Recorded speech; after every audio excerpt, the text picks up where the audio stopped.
Good evening. Welcome to Ringing the Blues, the lockdown quiz. Hopefully you can hear and see me. I've not done a YouTube live before. So here we are with the Wycombe quiz that we've been promising all week. I've been working very hard on the questions. Hopefully we have something for all the family, not just all the anoraks like me who know the inside leg measurement of Keith Scott. Etc. We're going to hopefully get some sort of a mixture of questions. Some of you may find them very easy. Some of you may be difficult. There's a few off-the-wall ones as well. And what we're going to do, 40 questions, 20 questions, and then we'll have a half-time break and go through the scores. You can go and get yourself a drink or to replicate the true Adams Park experience. If you take your chips out of the oven now, the chips will be perfectly cold for half-time. So let's do that and get ready. We'll kick off in a few minutes with the first question, but we'd also like to see you as well on Twitter. If you can send me pictures of yourself wearing your Wycombe regalia or not, maybe just enjoying the quiz. But great, if you've got Wycombe shirts and scarves, here's my Wycombe half and half scarf. I apologise. I know half and half scarves are the very worst of football, but I'm also a Spurs fan and a Wycombe fanatic, so it kind of worked for me that day. Nice picture of Adams Park as well, and my little mascots here. Do send me through in the comments your team names if you have them. Please don't put the answers in the comments because it will mean other people can see them. But, you know, put wrong answers there if you want. And also put through the comments if you've got any other questions you want to have a chat. Good evening to Paul McLeod, Dave Bassett. Great to see you both online and hopefully see you both soon at Adams Park. And I realise for some of you as well, you'll recognise my voice from maybe doing the commentaries or ringing the blues. This is what I look like, I'm afraid. So there you go. You can see why I'm on the radio most weeks. Right, we've got more people joining, which is great stuff. Good evening, Chris Pratt as well. Thanks for the photo, Chris, on Twitter. I saw that lovely shirt, mate. Very nice indeed. I'm sporting the what I call the Wycombe Preston playoff final shirt.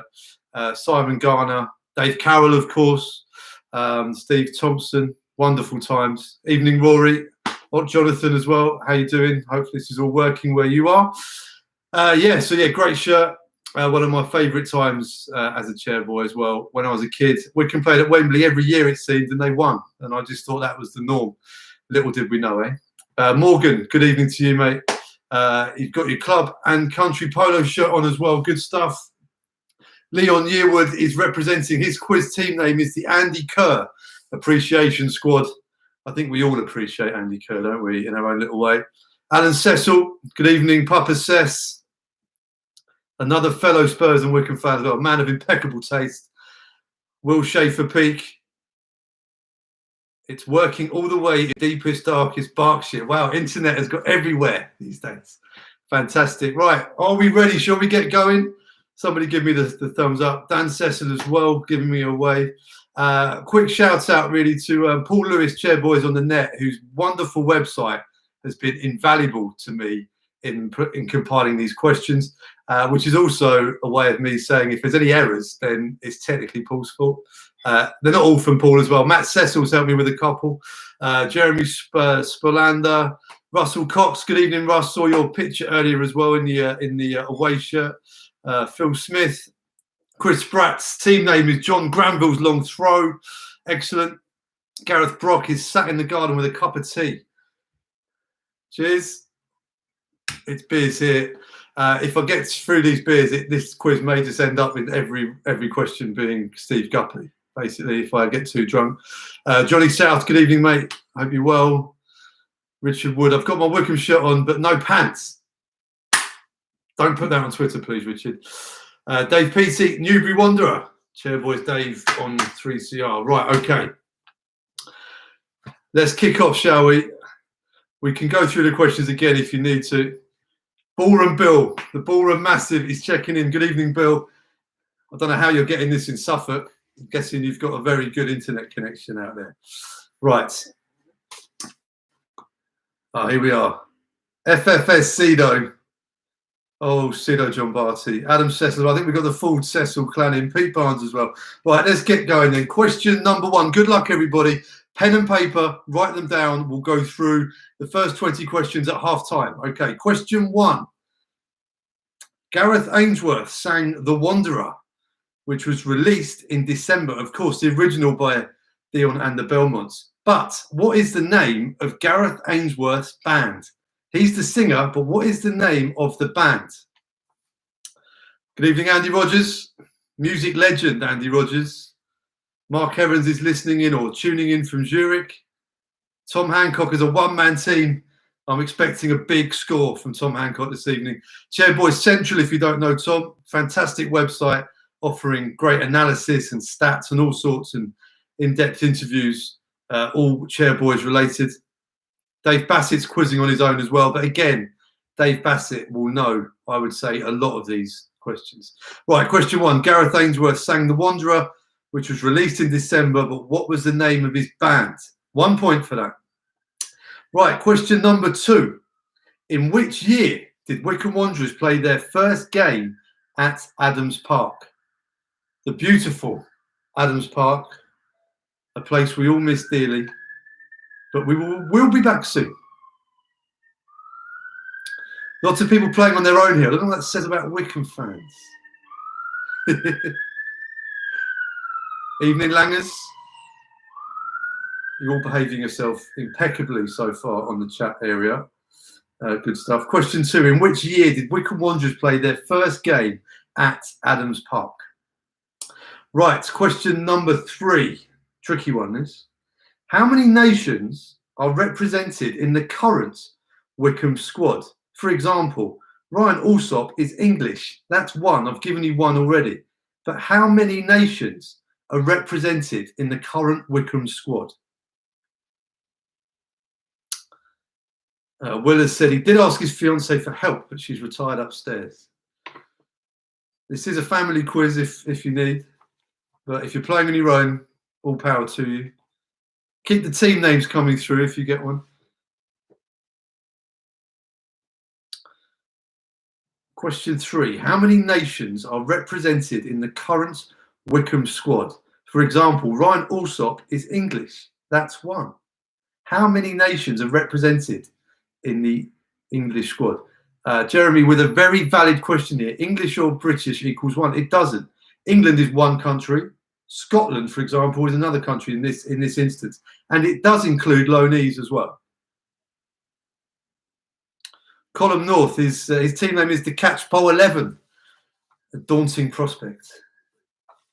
Good luck to you, Colum, especially with that name. Dave Bassett has chosen his name. There's only one Mickey Holyfield. And there is only one. Right, question three. This is asked. A few people have asked some questions about this. How many nations are represented in the current Wycombe squad? Ryan Alsop is English. That's one. We count England, Wales, Scotland, Ireland, whatever. They're all one country or a country each, and it includes loanees. Question four. In the computer game, FIFA 20, Adebayo Akinfenwa is the strongest player on the entire game. But what is his strength score on FIFA 20? Paul McLeod playing under the name the Kevin Durham FC. Johnny South is the Dave Carroll Singers. Excellent. Jeff Garler on, quite simply, Jeff's Army. In the computer game, FIFA 20, Adebayo Akinfenwa is the strongest player on the entire game. But what is his strength score, according to EA Sports and FIFA? Alan Sessler's never played FIFA 20. I did say, Alan, this was a broad quiz, varying questions for all ages. I've not played FIFA either, to be honest. But I looked it up. Question five. The Chairboys' first ever visit to Wembley was on Saturday, April the 13th, 1957, for the FA Amateur Cup final. They played Bishop Auckland that day, but what was the score? Some of you were there. Andy Rogers as the Comanche Few. Good team name.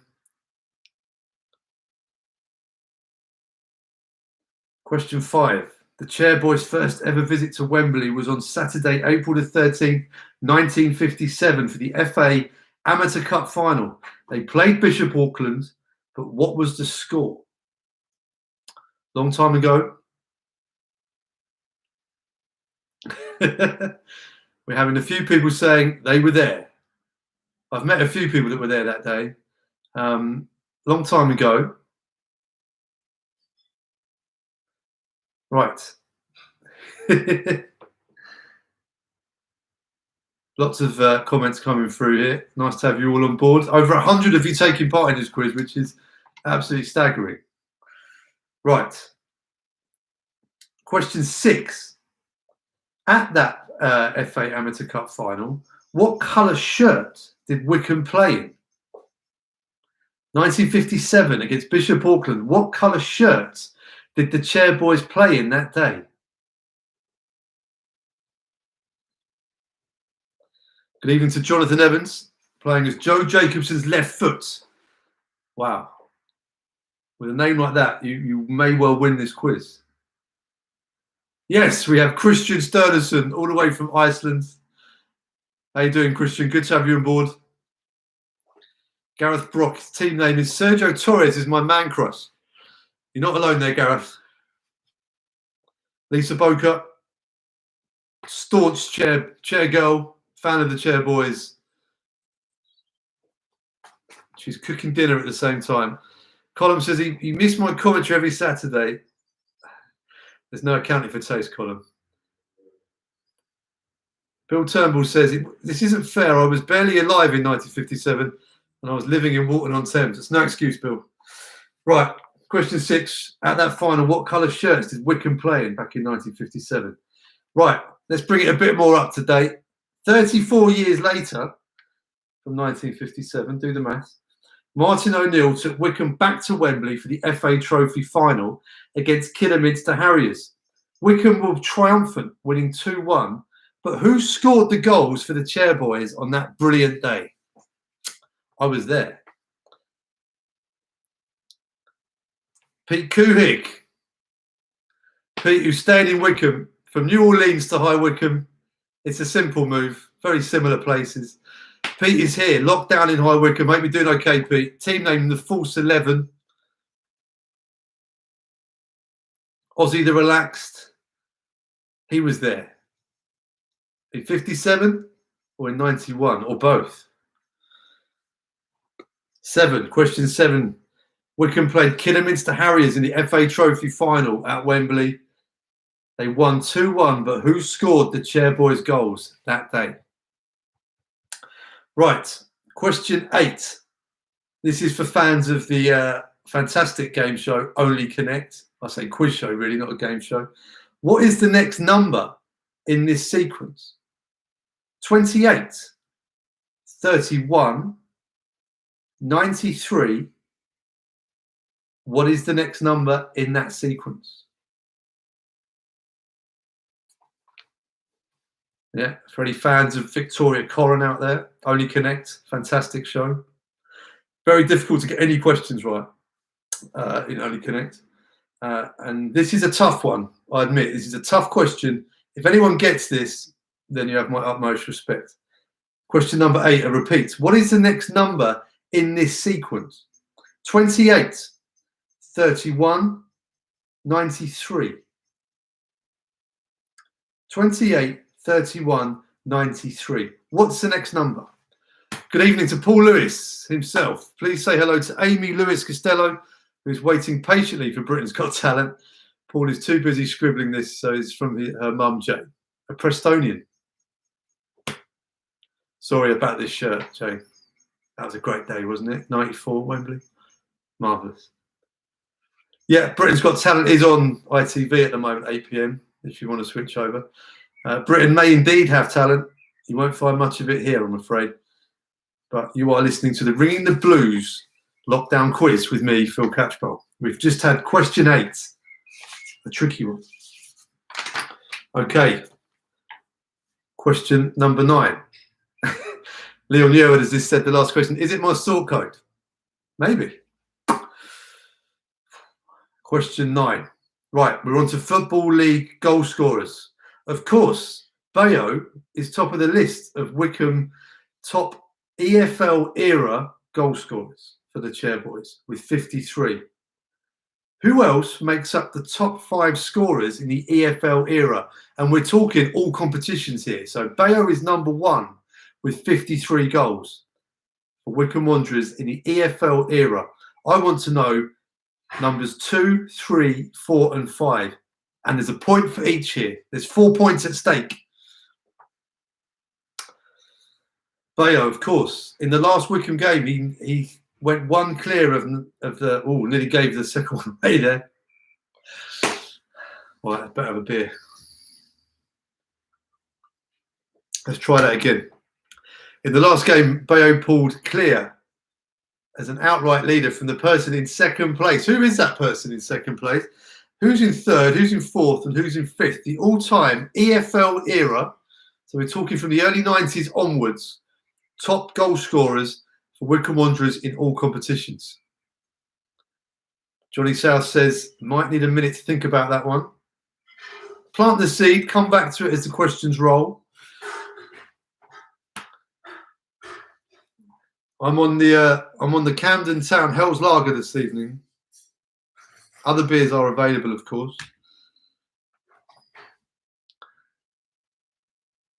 All the craft beers have been sold out for ages. Panic buying is rife in North London.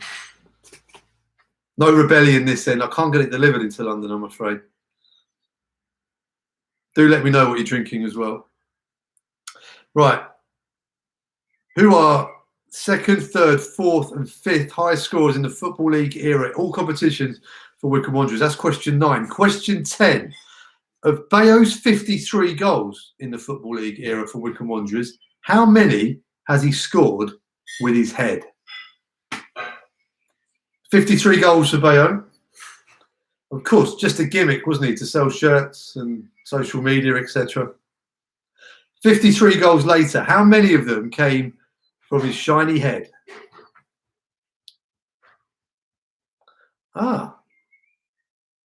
Jeremy tells me you can get Rebellion in London. I stand corrected. Probably not the only mistake we'll make this evening. 10. Bayo's 53 goals for Wycombe. How many have come from his head? Question 11. How many of them were penalties? He scored 53 goals for Wycombe. Some have been with his head, but how many of them were penalties?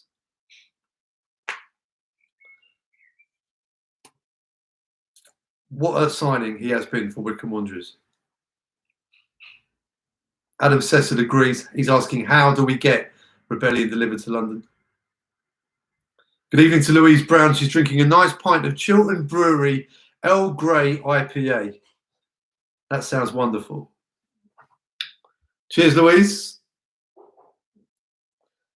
I'll have a check of Twitter in a minute to see if there's any horror shows of photos coming in.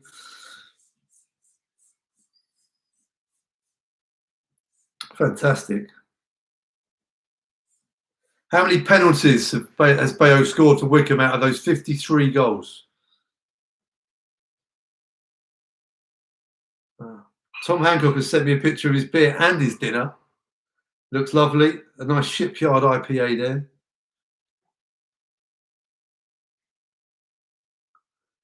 Yeah. Clyde says, I have a face for radio. Thank you. Good evening to Mike and Kathy Locker. Lovely picture of you both. Oh, it includes me in there as well. The Rogers clan as well. Oh, Robert Weatherall sent me a lovely picture of Andy Kerr. Can you see? Oh, look at that, eh? Lovely. Right. Question 12. Not including the EFL trophy, because frankly, why would we? Which player has played in every Wycombe game this season? So I want to know which player has played in every Wycombe game this season that doesn't include the EFL trophy. So I'm looking for League One, the FA Cup, and the League Cup. There's a player that's played in all of those games from the start of the season to when it came to a temporary conclusion at the end of February, for Wycombe at least.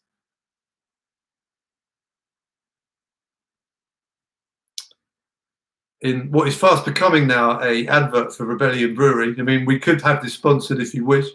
Rebellion Brewery deliver up to 30 miles from Marlow, so it really does depend on where in London you live, I think, but they will always try and get some to you if you phone ahead. That's Leon Yearwood. Good evening, Leon. Thanks for the heads up. Russell Cox is drinking a Cider-Nix Firebird cider made in Kintbury in Wiltshire/Berkshire border. Be careful how I say that if I have another couple of beers. So, not including the EFL trophy, which player has played in every Wycombe game this season? So that's League One, FA Cup and the League Cup. Which player has done that? Right, TV now and dancing. Question 13. Chairboys fanatic and match commentator Ballroom Bill Turnbull took part in Strictly Come Dancing in 2005. Great times. Which position did he finish in? I know we were all watching it. It was an injury hit campaign, if I remember rightly, for Bill. But he did well.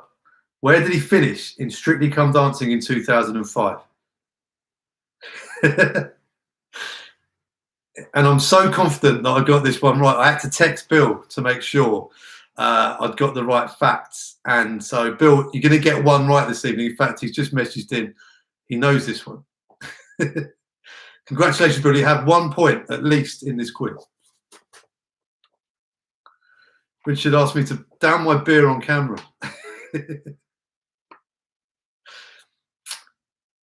Yes, Dr. Congo, good evening.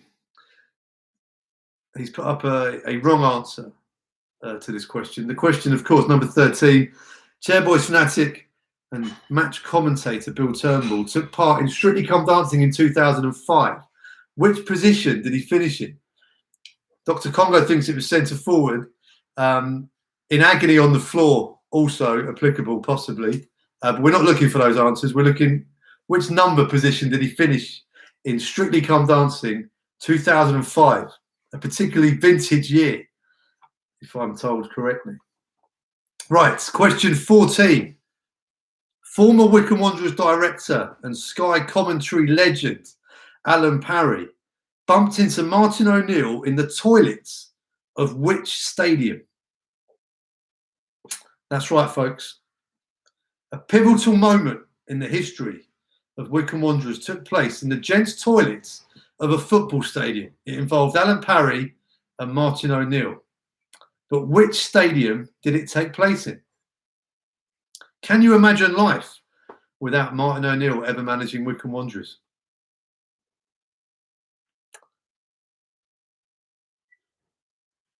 I should say at this point, regular listeners to the Ringing the Blues podcast may know the answers to some of these questions. They have been featured in, I think, 26 episodes, amazingly, of the podcast. Some of the questions will lie within those podcasts. So Alan Parry bumped into Martin O'Neill in the toilets of which football stadium? Of course, that meeting led to Martin O'Neill knowing that Wycombe were in search of a manager. He applied for the second time, and for the second time, at least the second time, he was successful on that second attempt. And the rest, as they say, is history. Dave Bassett is drinking Chiltern Gingerbread Imperial Stout. Lovely. Tom says, yes, this was on Ringing the Blues, and I think he's now struggling to remember. No cheating, please, at home.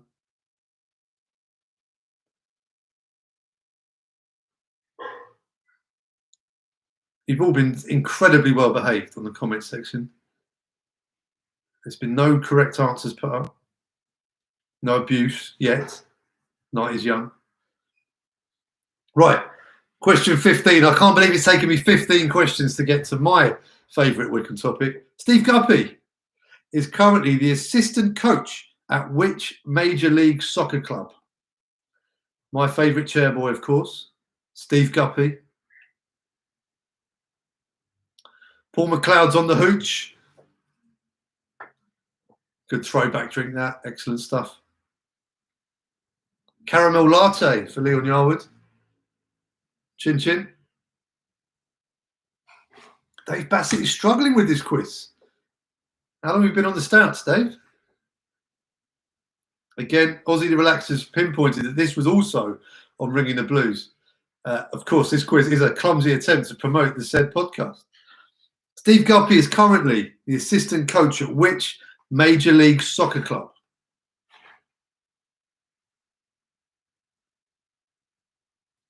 I was going to do a Steve Guppy round because he is the perfect pub quiz subject. But I thought, no, we'll move on from that. But the next question is about Steve Guppy, but he's not the answer. Steve Guppy left Wycombe in 1994, a sad day for many of us. But which Premier League team did he join? Steve Guppy left Wycombe in 1994 for which Premier League team? Billy the Swan, is that a lockdown? It is a lockdown haircut, although, you know, it's a bit easier for me. I cut my hair pre-coronavirus. Low maintenance. Shout out to Matt Cecil's lockdown haircut. Brilliant to see Matt, Rob and Gaz communicating with the fans in the week this week on YouTube as well, giving us all an update about what's going on in these tough times. So, yeah, fantastic stuff. Where's my hair gone? Someone has said. Well, I've not had hair for a long time. Which Premier League football team did Steve Guppy leave Wycombe for in 1994? Breaking my heart as he did so. Right, question 70. FA Cup semi-final. Keith Ryan scored Wycombe's goal in the 2-1 defeat against Liverpool at Villa Park. But which player flicked the ball on to claim the assist? We watched this back on YouTube the other week, didn't we? Who was paying attention? Or who's got a long memory? FA Cup semi-final, Keith Ryan scored Wycombe's goal in the 2-1 defeat against Liverpool at Villa Park. But which player flicked on for the assist?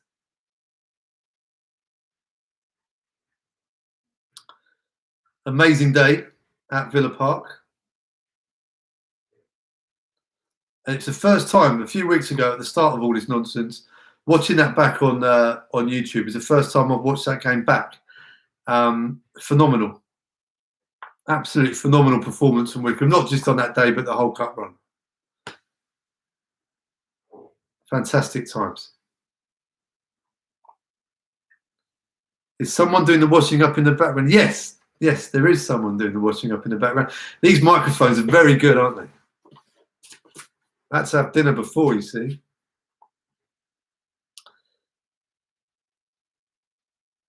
Teresa is drinking Rebellion lager. Rebellion's doing incredibly well. Good to see. Good local company.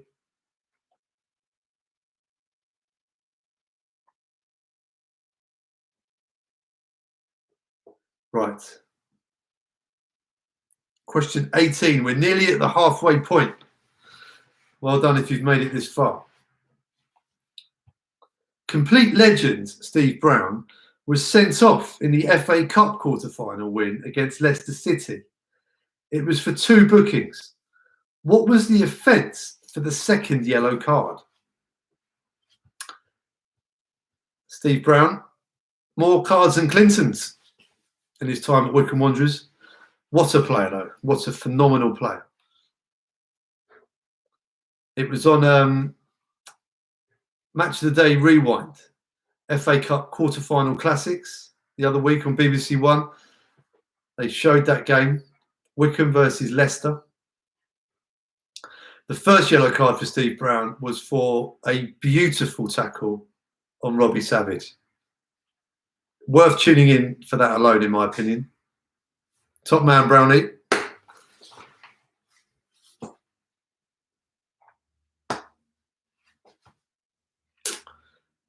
What was the second yellow card for in that quarter-final?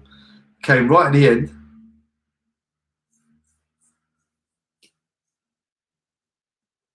But as you know, his suspension was served in time for him to play a pivotal role in the semi-final?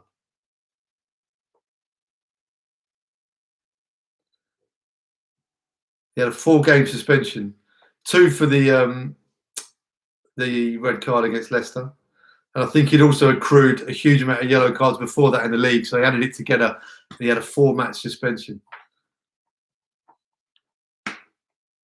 Yeah, please don't put the answers up here, folks, especially if they're correct.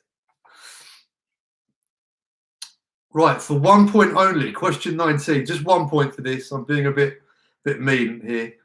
Who was the Liverpool manager that day against Wycombe in that semi-final? And who scored their, quite frankly, fortunate goals? Liverpool scored twice that day. And who was the Liverpool manager? And who scored the Liverpool goals?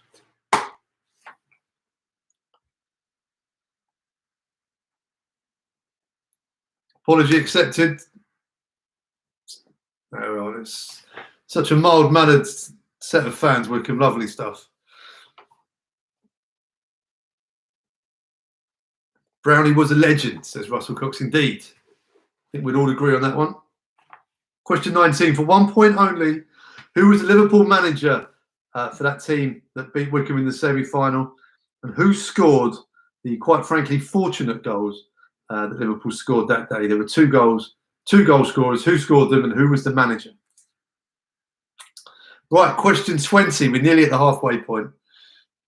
Amazingly, Wycombe's last match was on Saturday, the 29th of February.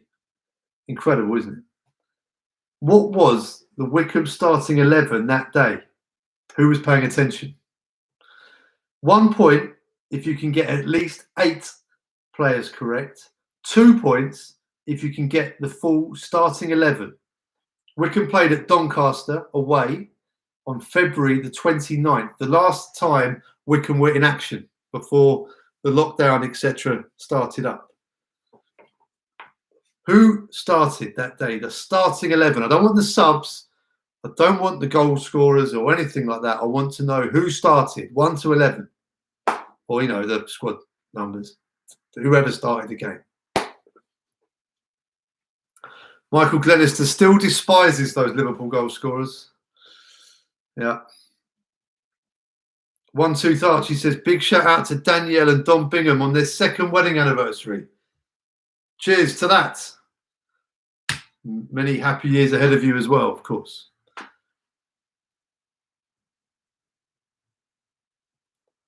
Gareth Brock says the 2nd goal was right out of the Jacobson locker. Little clue. I'm going to give you no more than that. Will Schaefer Peak says Liverpool only scored after Michael Owen did a hatchet job on Martin Taylor. Indeed, probably the only way they were going to beat Martin Taylor that day. Although I did quite enjoy Jason Cousins' treatment of Michael Owen that day as well. He dived in the first half looking for a penalty, I think, and I think Cousins had a quiet word with him after that. And in the second half, he completely cleaned him out as well. Wonderful.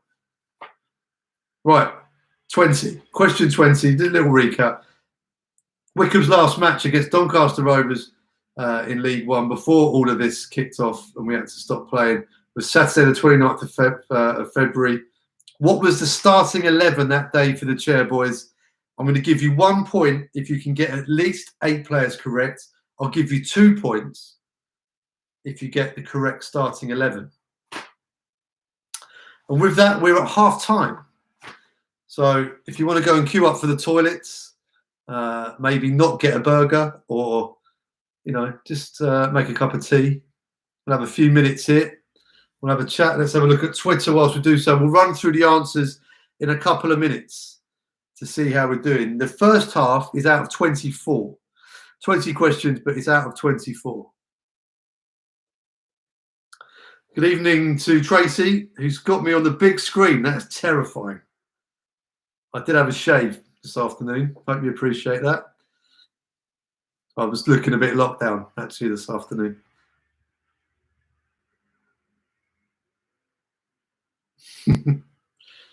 Keep the photos coming into Twitter. You can find me at BluntPhil on Twitter. You can put them on the Wycombe Facebook group as well, or the Wycombe Facebook Friends group. There's a couple doing the rounds on there. Stick them up there live as well. Tom Hancock's off to queue in his own kitchen for 15 minutes to find that there's no hot water. Colin North says, the whole starting 11, Phil, behave. It's not that long ago. I know it seems like ages ago, but and also we haven't got that big a squad, so you know you've got a fair chance here. Will Schaefer Peak said he would drive to the Veer Suite to warm his bones. That apparently isn't essential travel anymore.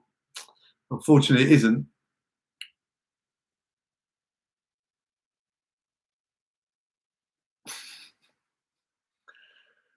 And Jeremy pipes up now with, good to see that Judge Rinder was free to host this. Very good.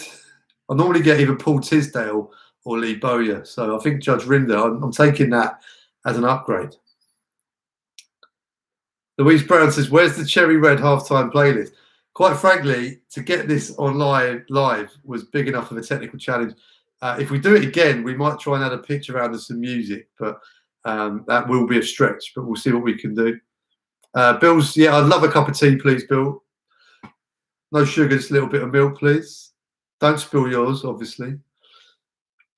The 50-50 draw numbers, of course. What are they? Ryan Isaac says. So many things I've overlooked here, of course. Johnny South says, remember when we used to give pizza away at half time? Blimey.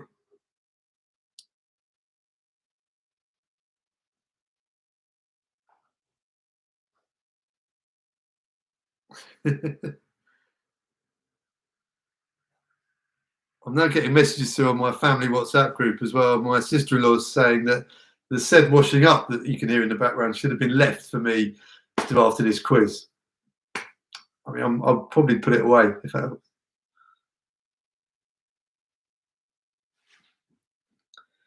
Well, good to see all these pictures coming through on Twitter. Good evening to Tony Zed, who's in sunny Maidenhead. Clive Loxley and family as well. Good to have you on board. Oh, of course, the Lavenders as well. We remember these kids, don't we? The me and my Wycombe boys who give sweets out to the Wycombe players on match days. Much loved figures around Adams Park. Alan Cecil's munching his way through the Lindor chocks. Can we get the subs around for a kick around? Russell Cox says, who remembers the penalty kicks against the sub keeper, like back in the conference days? Brilliant memories. Morgan McGee has changed his team name to Chairboy Among Ducks, has opened a can of Polish lager purchased in Princess Risborough Tesco's. A very specific drinks order there. Thank you for that.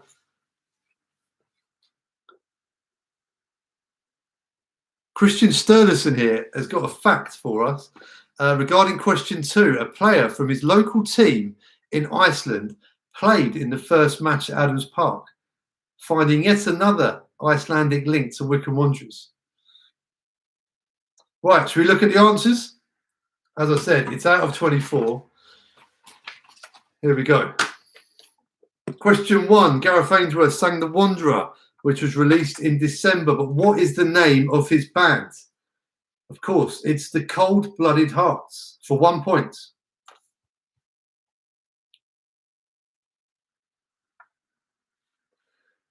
Question 2. In which year did Wycombe Wanderers play their first game at Adams Park? 1990. I know, it seems like yesterday, doesn't it? Back then, a capacity of 6,000 at Adams Park. I think just over 1,200 seats in what is now the Beach Dean stand. The rest of it was all standing, terraces on 3 sides, 6,000 capacity. And that first game was a friendly against Nottingham Forest, Brian Clough's Nottingham Forest. So 1 point for that, 1990. Right, question 3. For 1 point, how many nations are represented in the current Wycombe squad? 8 nations, and here they are. England, Scotland, Wales, Northern Ireland, Portugal, USA, Nigeria, and Antigua and Barbuda. Just the one country, that's one.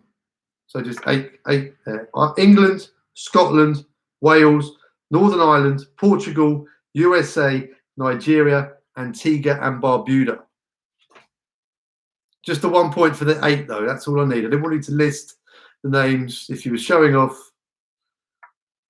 Oh, apparently I'm missing one. I can't be. Can I? 1, 2, 3, 4, 5, 6, 7, 8. There could be a steward's inquiry on this one. I'm looking for the number 8 as the answer, though. So if you got that, well done. We'll see. We'll come back to it later if it's wrong.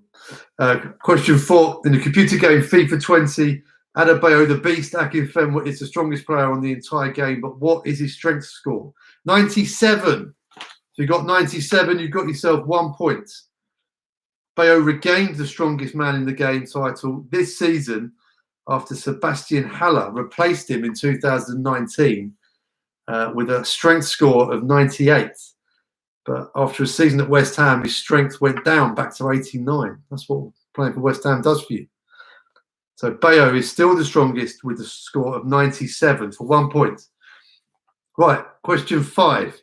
The Chairboys' first ever visit to Wembley was on Saturday, April the 13th, 1957, for the FA Amateur Cup final. They played Bishop Auckland, but what was the score? Well, they lost 3-1 that day. Bishop Auckland 3, Wycombe Wanderers 1, back in 1957.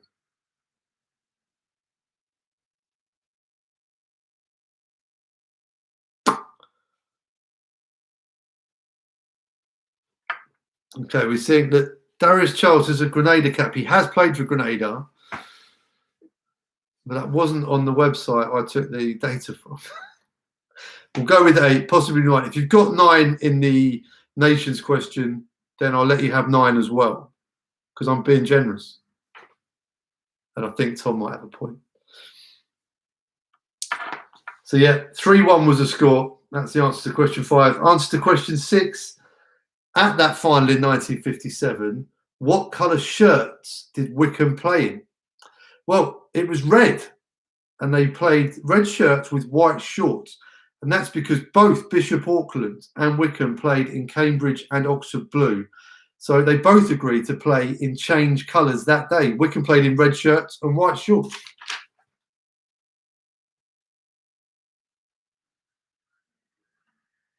Lisa Boker's got one right. Congratulations, Lisa. 1 point. I'm sure you'll get some more as well. So question 6, red was the answer I was looking for. Question 7, 34 years after that 1957 final defeat, Martin O'Neill took Wycombe back to Wembley for the FA Trophy final against Kidderminster. Wycombe won 2-1, but who scored the goals?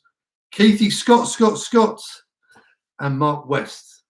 What a goal, that Mark West goal. The diving header. I think Scotty with the cross. Brilliant.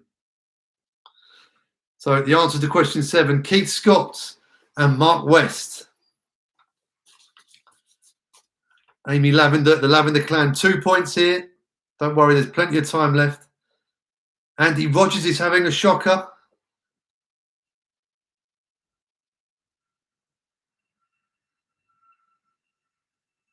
Oof, Connor Shaw with a late steward's inquiry. He received a call-up to Grenada, but he didn't play, did Darius Charles. So maybe it is 8. I'm being generous, 8 or 9. I'll take 8 or 9 for 1 point for question 3. We'll draw a line under it. 1 point only for question 7. Sorry, guys, I'm being very mean there. 1 point only. Keith Scott and Mark West for 1 point. Question 8. This is a tough one. If you get this right, proper. What is the next number in this sequence? 28, 31, 93, and the next number is 96. And here is why. 28, Matt Bloomfield goal. 31, Luke O'Nien goal. 93, a Paris Cowan Hall goal. And 96, Beam with the shots. There we go. 10-man Wycombe coming back against Carlisle, 3-2 down in going into injury time, won the game 4-3. I know it's a bit only connect, that question, but being with the shot is such a massive moment in Wycombe history. I had to include it in the quiz, but in a way that it was a bit more difficult.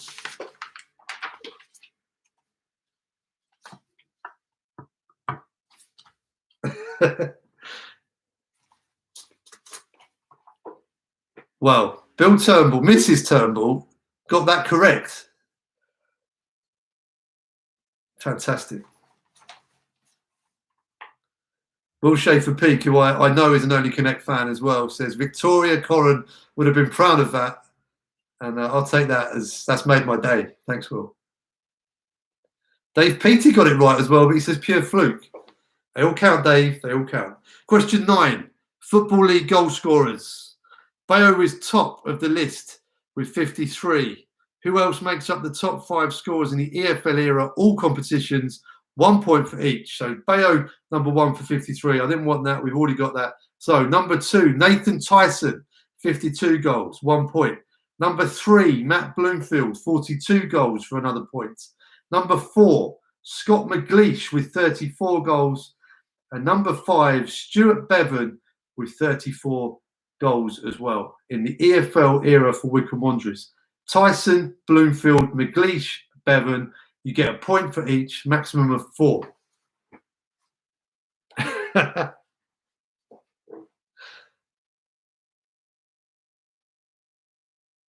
Dave Bassett is doing badly. And Dave, to be honest with you, I've backed you to win this quiz. Johnny South, 400 plus games watching Wycombe, and I've got 1 out of 8 so far. Jeff Garler's got 4 out of 4 on that on question 9. Well done, Jeff. Right. How many of Adebayo Akinfenwa's 53 goals for Wycombe have been scored with his head? 30. 30 of the 53 goals have come from the head of Adebayo Akinfenwa. Adam Cecil, whose good lady has been to 3 Wycombe games in her life, was screaming Matt Bloomfield at him on that last question, but Adam left him out. Wow. Tom Hancock's having a domestic with his brother who insisted that McGleish and Bevan weren't on there. Russell Cox has only got 4 right so far. Don't worry, there's a long way to go yet. It's 4 as well for 1-2 Archie. Aussie the Relax is doing very badly. He says he blames pre-match in the Veer.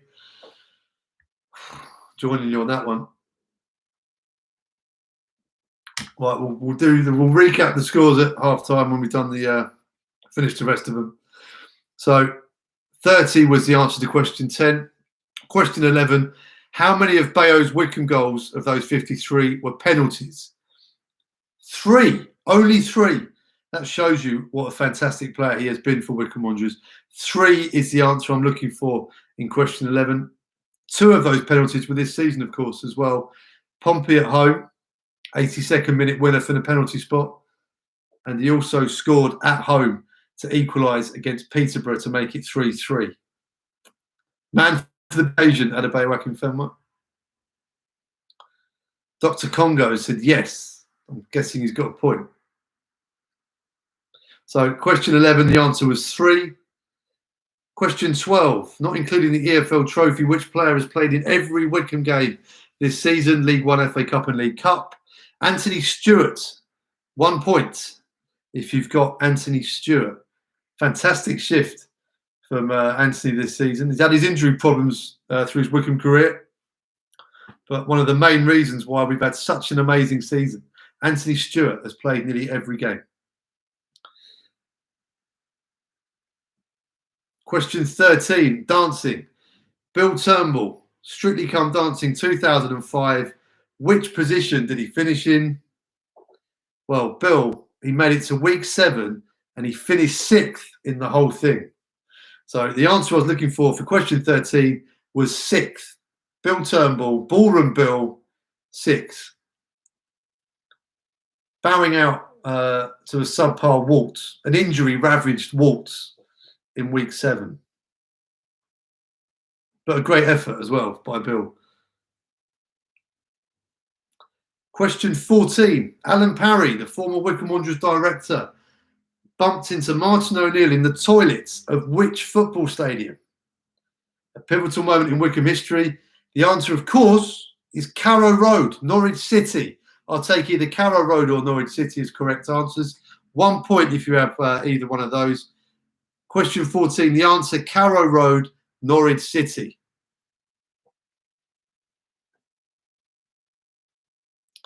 Pivotal moment indeed. Steve Guppy is currently the assistant coach of which Major League Soccer club? Question 15. Nashville SC. I will take Nashville as a correct answer for 1 point.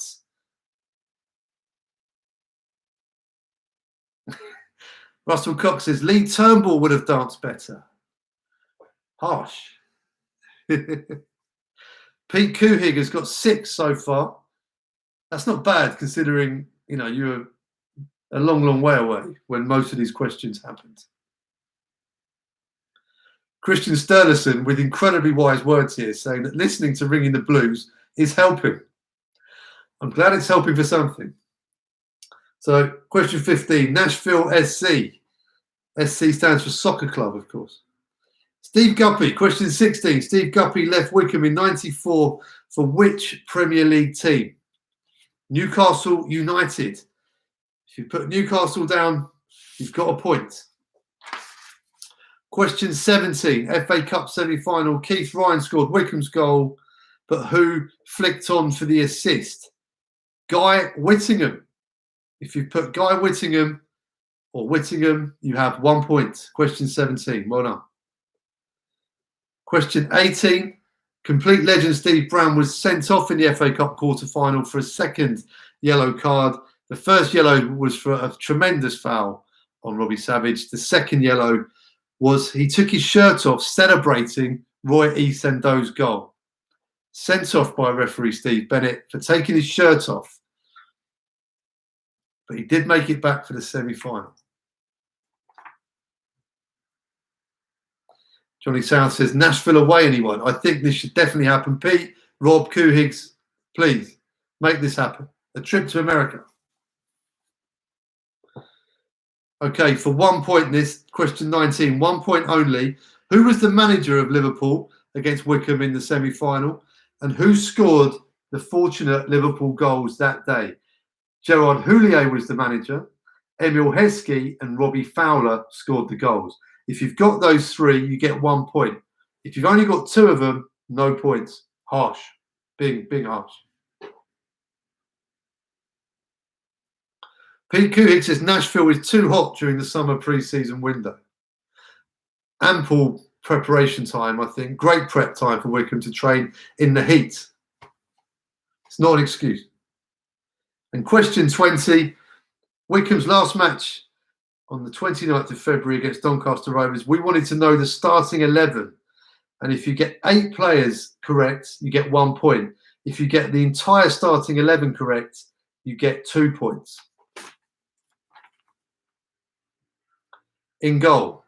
Let's do it like we do on the radio. Starting lineup for Wycombe Wanderers this afternoon here at the Keep Moat Stadium. Ryan Alsop in goal, a back 4 of Jason McCarthy, Anthony Stewart, Darius Charles, and the skipper Joe Jacobson. The midfield will be Dominic Gape, Curtis Thompson, and David Wheeler, with Alex Samuel, Fred Onyedinma, and Paul Smith up front. There you go. It's just like a match day, isn't it? Wow. Alsop, McCarthy, Stewart, Charles, Jacobson, Gape, Thompson, Wheeler, Smith, Onyedinma, Samuel. If you've got 8 of those, you've got a point. If you've got all 11, you've got 2 points. Right, that was out of 24. Put your scores up. Tom Hancock got 11 out of 11 in that last question. Well done. Stephen White says, I can't believe I've done so badly. Is it possible to drown yourself in the shower? Don't do that, Stephen. It's just for fun, this quiz. Ryan Isaac's got 13 in that first half. Russell Cox on 10. Jeremy Spolander. I can't pronounce your name, Jeremy. I'm so sorry. 10. He forgot Fred on the last question. 7 points for Jonathan, 9 for Mandy Rogers, 5 Aussie Relax, still blaming the Veer Suite, 13 for Alan Cecil, 13 seems to be the highest score so far, 13. Clifty with 13, including the full 11. Good stuff, Clifty. 1-2 Archie says, I swear Gardner Smith started at Donny. Yeah. Tom Hancock's in mid-table with 10. Rory Stringer on 5. Chris Pratt, 13 for him, 7 for his daughter Lily. It was Lily's birthday this week. Happy birthday, Lily. Big shout out to you there. Pete Kuhig has made a prediction that a Cecil will win this quiz. It's a fair bet, I think. Christian Sturluson, 13 in Iceland. Johnny South with 8. Morgan wants a quick question. How many points for Liverpool? Question. Just 1 point, I'm afraid. Houllier, Fowler and Heskey. I need those 3 answers. Any variation on that is no points. Will Schaefer Peak, 10 on 24. Not bad. Gareth Brock on 14. I think we have a leader in the clubhouse here. Gareth Brock on 14. The Lavenders on 6 points. They're getting on the wine. They're going to improve in the second half. Right. Does anyone need to go to the loo? You know, do we need to have a break for a minute before we start the second half?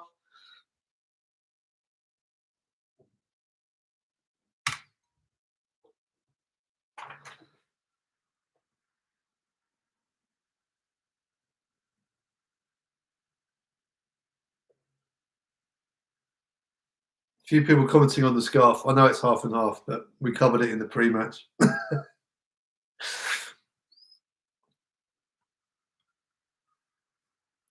Tracy has got 13. She got the whole team on the last question and got 10, but forgot Fred. How could you forget Fred Onyedinma? Dale Herman. Good to hear from you. I'm going with the team name. That scarf is an absolute shocker. 17 out of 24. Dale Herman, everybody. It had to happen. Dr. Congo's got to put his twins to bed. He's going to be back in 5 minutes. Okay, we'll have a few minutes break before the second half. Some of you will be queuing for the toilets, no doubt.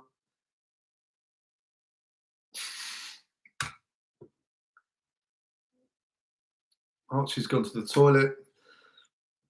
So I hope you're all doing well anyway. And yeah, I hope you're staying at home, keeping safe, washing your hands. And we really have got no idea when football will return. Of course, there's bigger things to worry about at the moment, but we are all missing it, me included. And hopefully this quiz is helping. Also, shout out to Paul Lewis as well. On Good Friday, he published the full FA Trophy semi-final from 1993. Wycombe's second leg away at Sutton is up on YouTube in all its glory. To go and see, and a little bird tells me, in fact Paul told me, on Easter Monday, the 1991 FA Trophy semi-final against Altrincham, the full 90 minutes is going up on YouTube for Easter Monday. So there is football to watch, Wycombe fans, and Chairboys on the net, Paul, is supplying that football. So cheers, Paul. Top stuff. He's also supplied a lot of the information for this quiz from his wonderful website, Chairboys on the Net. Richard Wood is leaving at half time. I know the traffic's bad after games, but blimey, that's an early departure. Cheers for coming though, Rich. Caroline has just offered some cold chips. All right, Lisa Babcock has come in 8 out of 24. Right, we'll give it 1 more minute. We'll get to 9 o'clock and then we'll start the second half.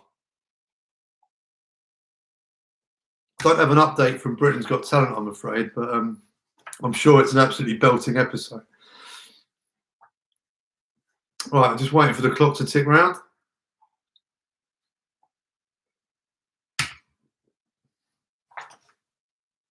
No pie for me at half time. That was from Clive Loxley, who's playing under the name the Hinton Lockdown 4 with 6 points at the halfway stage. Dave Bassett said, If 1 was Cold-Blooded Hearts and 2 was 1990, I have 15 out of 24. Dave, you have got 15 out of 24. And there you were telling us that you were doing badly. You're in second place, I think, behind Dale Herman, who was, frankly, the bookie's favourite going into this quiz. Right, 9 o'clock, second half. Let's go.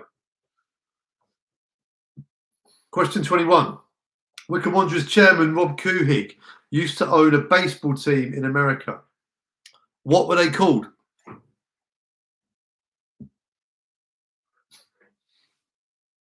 Wycombe Wanderers chairman Rob Couhig used to own a baseball team in America.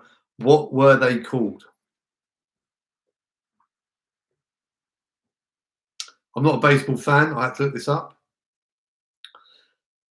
An emphasis on what were they called, because this team has changed their name recently.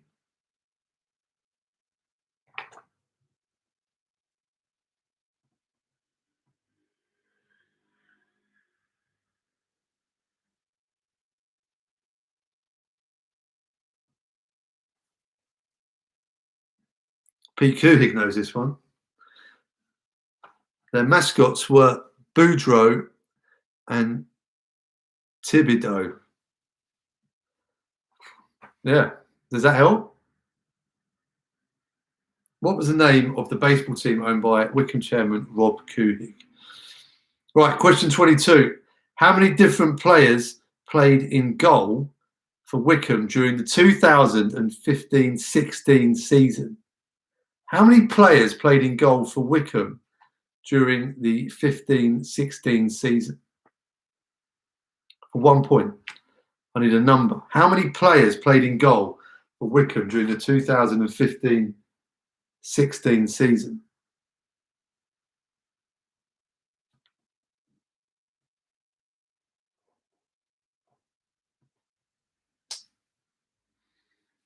A few years ago now.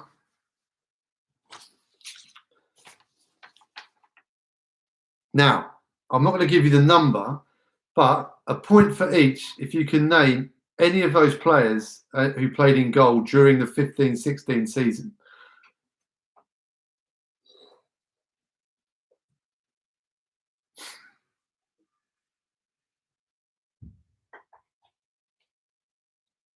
Trying to get an extra drink in. It's on the way. The 15-16 season, how many people played in goal? That's question 22. Question 3, a point for each if you can name any of those goalkeepers.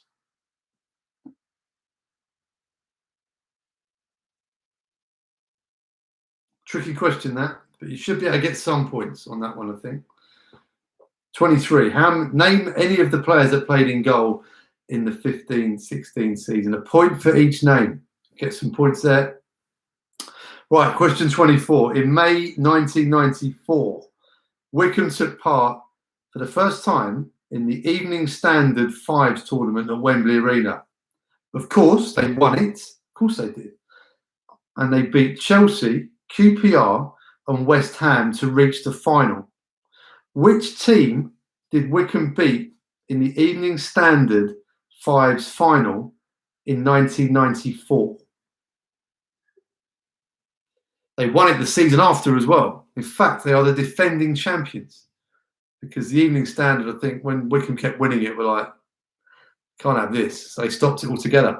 So Wycombe are the defending champions of the Evening Standard five-a-sides at Wembley Arena. In 1994, they won it, but who did they play in the final?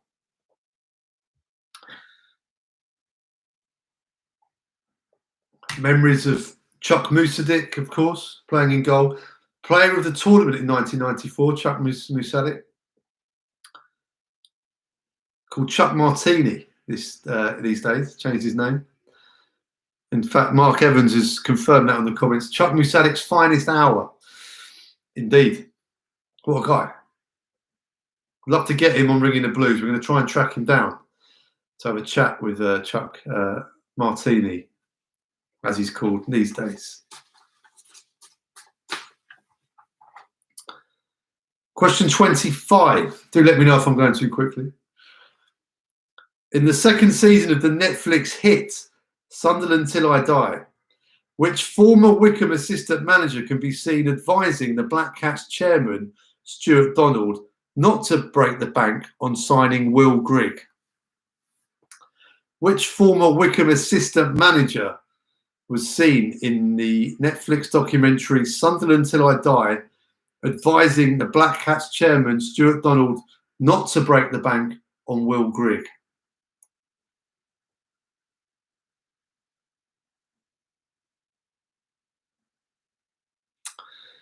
Has anyone seen Sunderland Till I Die season 2? Wycombe don't really feature. I thought they'd put the punch up in, but no. Yeah. Painful viewing, that episode where they signed Will Grigg. The person in question was seen saying, don't do it. Don't spend the money. Teresa Slevin says, we were at the five-a-sides. We were flying. Tom Hancock agrees that absolutely scandalous that the Battle of Adams Park didn't make the cut in Sunderland Till I Die. Johnny South says, please can you repeat 22 and 23? The internet cut out, of course. How many different players played in goal for Wycombe during the 2015-16 season? That's question 22. I need the number of players, the different players that played in goal during that season, 15-16. And 23, a point for each goalkeeper you can name. Each correct name gets you a point. That's question 23.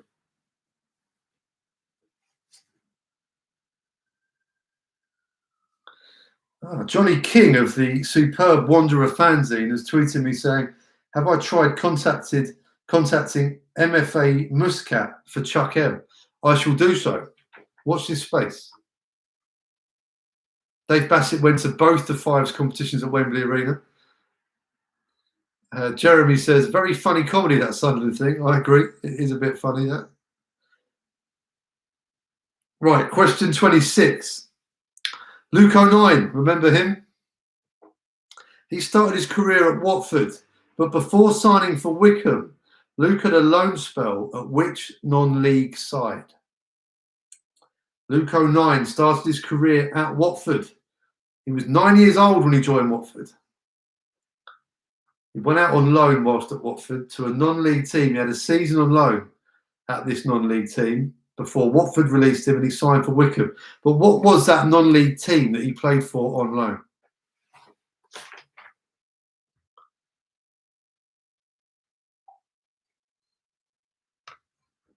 Wycombe would have played them many times in their non-league era. Question 26. Luke O'Nien started at Watford, but had a loan spell before joining Wycombe at a non-league side. Which side was that Luke O'Nien played for before joining Wycombe? Question 27. Former Chairboy Stephen Oakes' father was the guitarist in which band?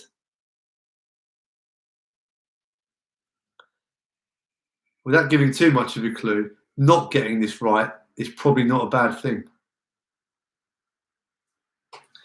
Stephen Oakes, Wanderer left foot, loved the set piece. His dad was in a band, a guitarist in a band. Which band was that?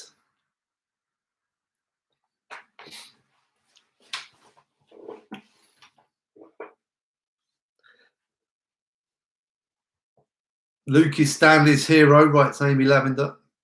Great to see Luke on Sunderland Till I Die, getting the love that we all knew that he would get up in the northeast.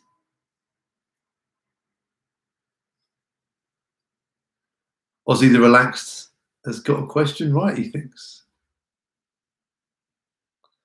Stephen White says, I know this. Oi, Phil, I'm old enough to remember them on Top of the Pops.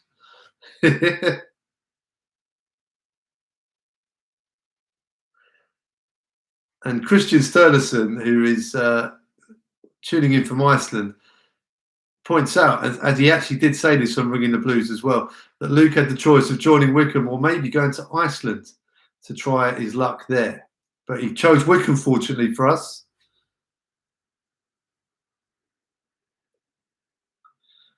Dave Petey says, have I missed one, Phil? I think we're only on number 26. Stephen Oaks' question. Stephen Oaks' dad was in which band is question 27. Question 26 is Luke O'Nien started his career at Watford before playing for which non-league side on loan, then joining Wycombe. You may be confused that 22 was how many different players have played in goal for Wycombe during the 15-16 season. That's question 22. Question 23, I'm going to give you a point for each player you can name that played in goal in the 15-16 season. Ryan Alsop has also played in Iceland. Again, a fact coming from Ringing the Blues. Basically, if you listen to the podcast, you will get points. Right. The answer to, question 28, not doing the answers yet. Mathematics. Who's good at maths? Right. Pay attention at the back. You may want to take notes during this question. I will repeat it. If you take the amount of points Wycombe currently have in League One, add the squad numbers of Darius Charles and Matt Bloomfield, and then divide the total you have by the amount of stands at the Kassam Stadium in Oxford, what number do you have? I'll repeat that. If you take the amount of points Wycombe currently have in League One, so that's the league table as it stands today, how many points do Wycombe have? Take that number and add the squad numbers of Darius Charles and Matt Bloomfield, and then you divide the number you have with the total amount of stands at the Kassam Stadium in Oxford. What number are you left with? That's the answer I'm looking for 1 point. This is for you, Louise Brown. I know you're our resident maths teacher. No excuses for you to get this wrong. I told you it was a broad quiz. We've got maths, TV, football, music. Moving to fashion on the next question. I'll repeat 28 one more time, the maths question. If you take the amount of points Wycombe currently have in League One, add the squad numbers of Darius Charles and Matt Bloomfield, and then divide the total by the amount of stands at the Kassam Stadium in Oxford, what number do you have? I might want to see the workings in a countdown style afterwards. Put them on Twitter. Right, question 29, fashion. Wycombe returns to the quartered shirts in 1990. Which kit manufacturer is missing from this list? Brooks, Van den El, Mitsunu, Avec, ProStar, Kappa, Kukri, and O'Neill's. Which kit manufacturer is missing from that list?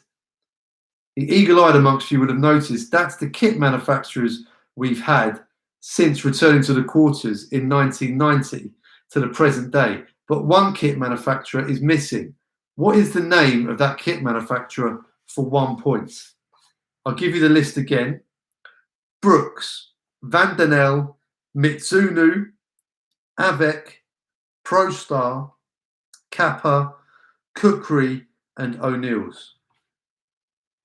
Mitsunu, of course, spoken about in the last episode of Ringing the Blues. Duncan Alexander with some superb knowledge about the kit. Alan Smith, the Wycombe manager, apparently said if Mitsunu's good enough for Nick Faldo, is good enough for Wycombe Wanderers. And they promptly delivered the worst Wycombe kit, possibly the worst football kit of all time. Great days. So Brooks, Van den El, Mitsunu, Avec, ProStar, Kappa, Kukri, and O'Neill's. What's the missing kit manufacturer from that list? That's question 29 for 1 point. On to question 30. Cult goalkeeping figure COYB Dijkstra had a short loan spell at Adams Park in 1996. He made 13 appearances.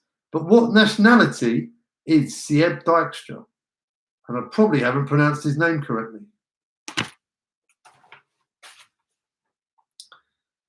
Great character, CM Dykstra. A mullet and a moustache. Wonderful. But where was he from?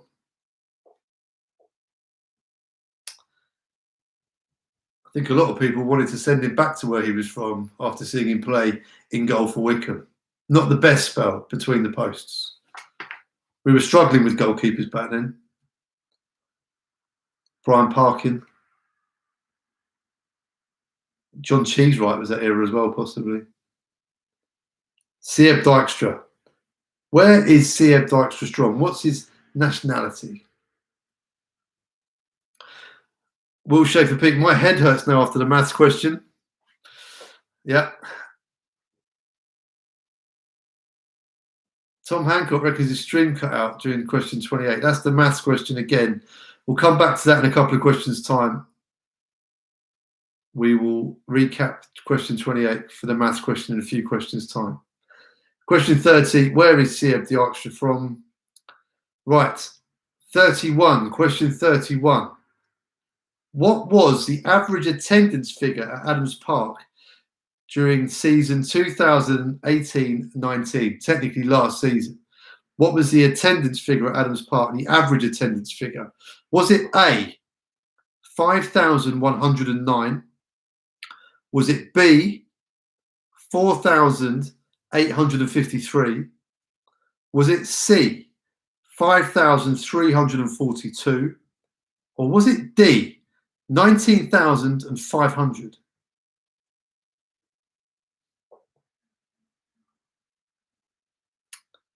What was the average attendance at Adams Park last season, season 18-19? Was it A, 5,109? Was it B, 4,853? Was it C, 5,342? Or was it D, 19,500? You've basically got a 1 in 4 chance there. Question 32. Oh yes, people remembering the Cheesewright era. Ben Roberts also getting a shout as well, who played in the FA Cup final. He was on loan for Middlesbrough, wasn't he, Ben Roberts?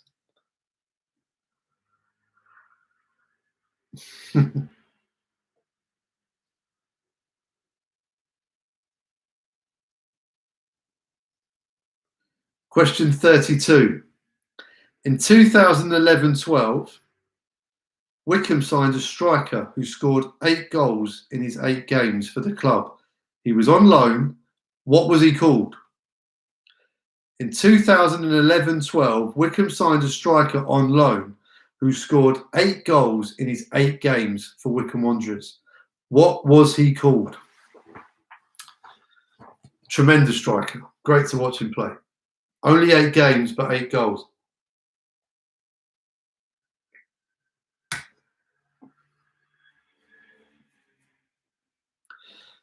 Love your comment, Dale.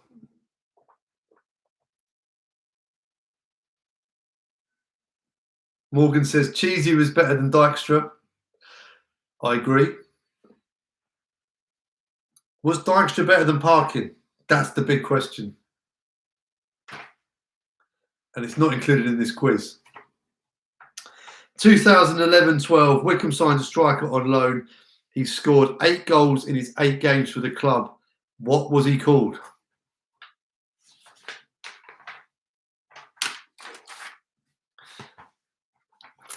Yes, Ben Roberts was in goal in the Damatio goal cup final after 43 seconds. Roberto Di Matteo scored for Chelsea against Borough in that FA Cup final.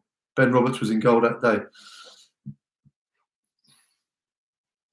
Thank you, Gareth Brock, for pointing that out.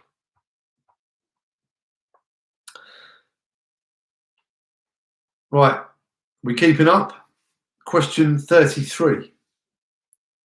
Firm friend of Wycombe Wanderers, Derek Adams, blamed what on a run of 3 straight midweek defeats whilst managing Plymouth Argyle? What did Derek blame these defeats on? It was during the 2016-17 season whilst he was managing Plymouth Argyle. They lost 3 straight midweek games. Adams was the manager of Plymouth Argyle. What did he blame those defeats on? What could it possibly be? Derek Adams, of course. Cheers, Derek.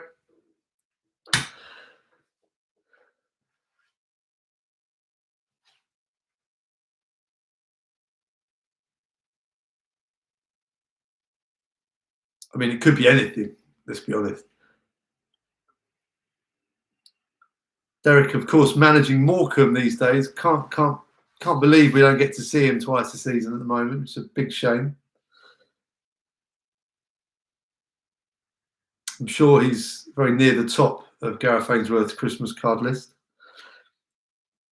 Firm friend of Wycombe Wanderers, Derek Adams blamed what on a run of 3 straight midweek defeats whilst managing Plymouth Argyle in 2016-17. What was the reason for those 3 straight midweek defeats? Question 34. Plymouth Argyle again. Wycombe beat Plymouth Argyle in the league fixture at Home Park in 2015-16, despite having Barry Richardson in goal from the 12th minute onwards. Who scored Wycombe's winner that day, and how many injury time minutes were played at the end of the first half? 1 point for each answer. 1 point for the goal scorer, 1 point for the amount of minutes that were added on to the first half in injury time in the first half of that game.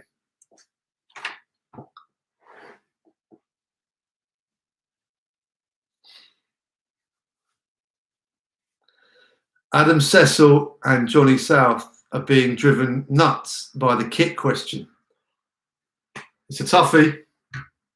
Didn't say it was going to be easy, did I? Come on.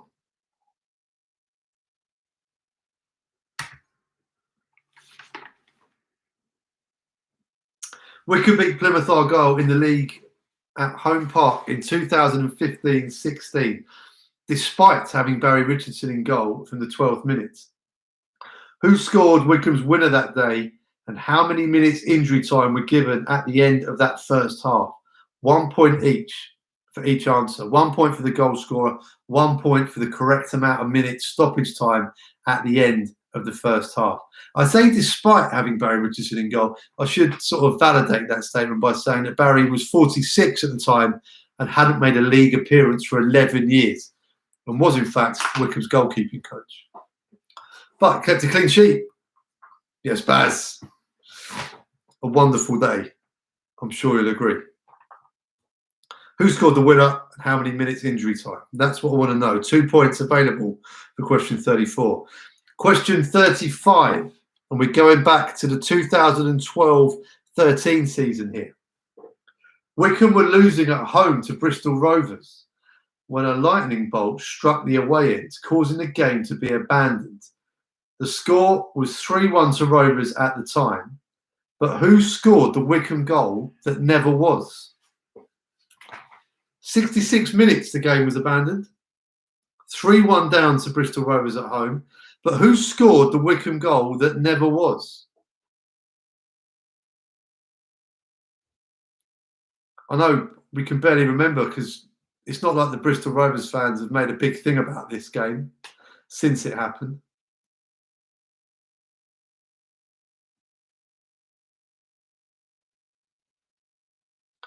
Ozzy the Relaxed is tempted to run up into the loft to check his kits. Dave Bassett still has a fleece by this manufacturer, which goes to show the quality of the merchandise on offer back then.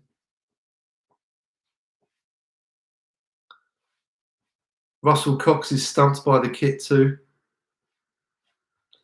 Jonathan Evans was in Plymouth, at Plymouth for that game. Says it was a great game. It certainly was. One of my favourites that I've ever covered for Wycombe Wanderers. The interview afterwards with Baz was phenomenal as well. Question 35. 2012-13 season. Wycombe were losing at home to Bristol Rovers. The away end was hit by lightning. The game was abandoned with the score at 3-1 to Rovers on 66 minutes? Who scored the Wycombe goal that never was? For 1 point. Right, question 36. Wycombe won the rearranged fixture 2-0. I know, I still smile about it now. Joel Grant scored the first goal that evening. Who scored the second, and why was it a significant goal? Just 1 point for both those answers, I'm afraid. Who scored the second goal in that 2-0 win over Bristol Rovers in the rearranged game, and why was it significant? Why is it a special goal?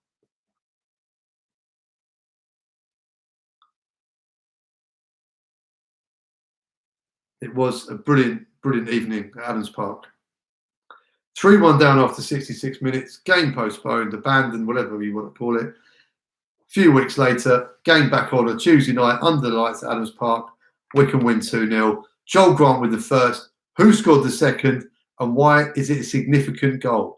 What's special about this goal?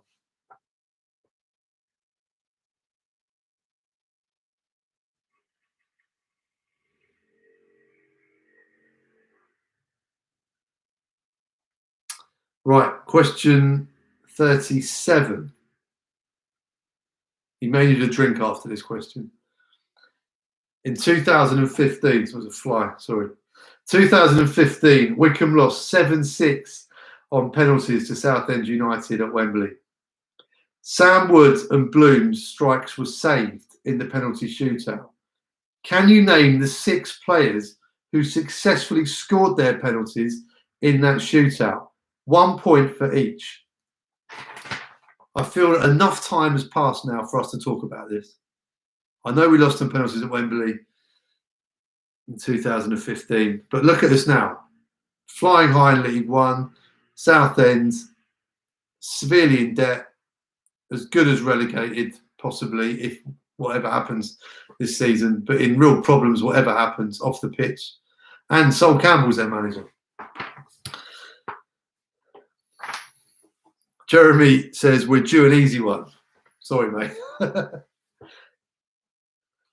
I never said it was going to be easy.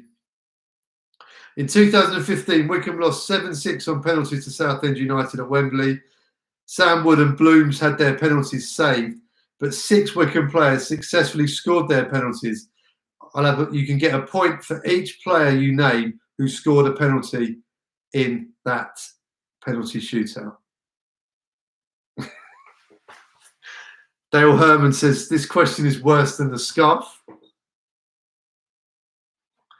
To qualify this scarf, I mean, I'm a staunch Wycombe fan, have been since 1986, 87, but the family are all Spurs fans. Originally, the family are from North London originally, so I've always supported Spurs as well. So I'm a despicable human being who has 2 football teams. But little did I know that they would play each other in the FA Cup. So when they did, I had to buy the scarf.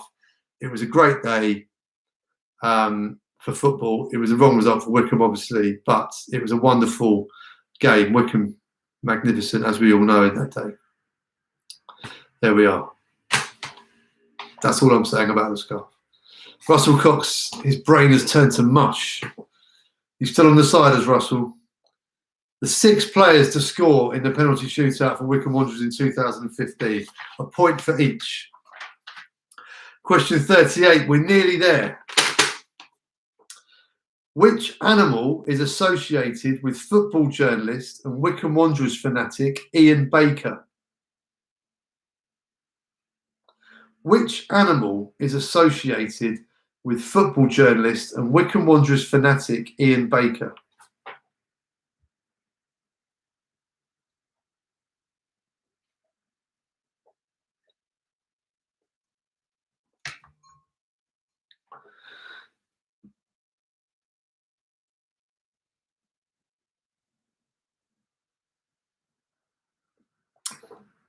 Question 38. Which animal is associated with football journalist and Wycombe Wanderers fanatic Ian Baker?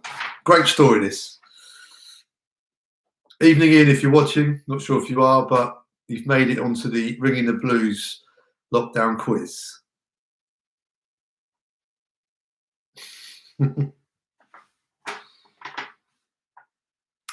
Question 39. We're nearly there, folks. Wycombe 3, Notts County 1. Friday, October the 6th in the year 2000. What was unusual about that night at Adams Park? Not that it was a Friday night. What happened that night that was unusual? Wycombe 3, Notts County 1. Friday, October the 6th, the year 2000. What was unusual about that night at Adams Park? Dave Bassett has had a second half collapse. I hope you're just talking about the quiz, Dave.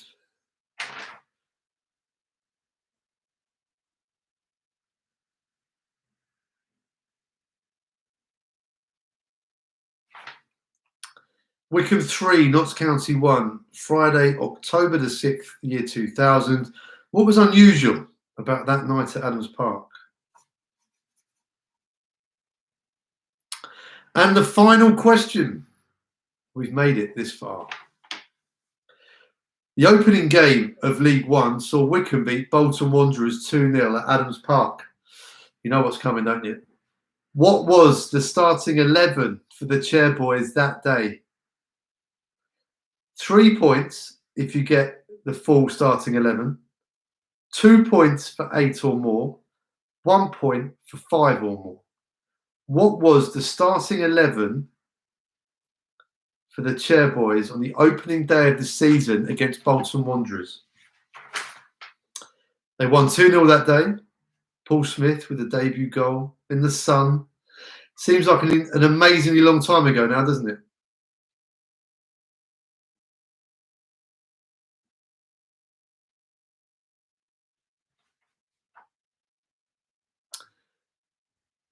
What was the starting 11 for Wycombe Wanderers against Bolton on the opening day of the season?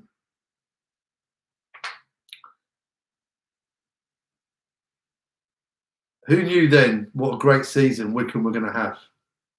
And are still having. No idea what's going to happen from this point onwards.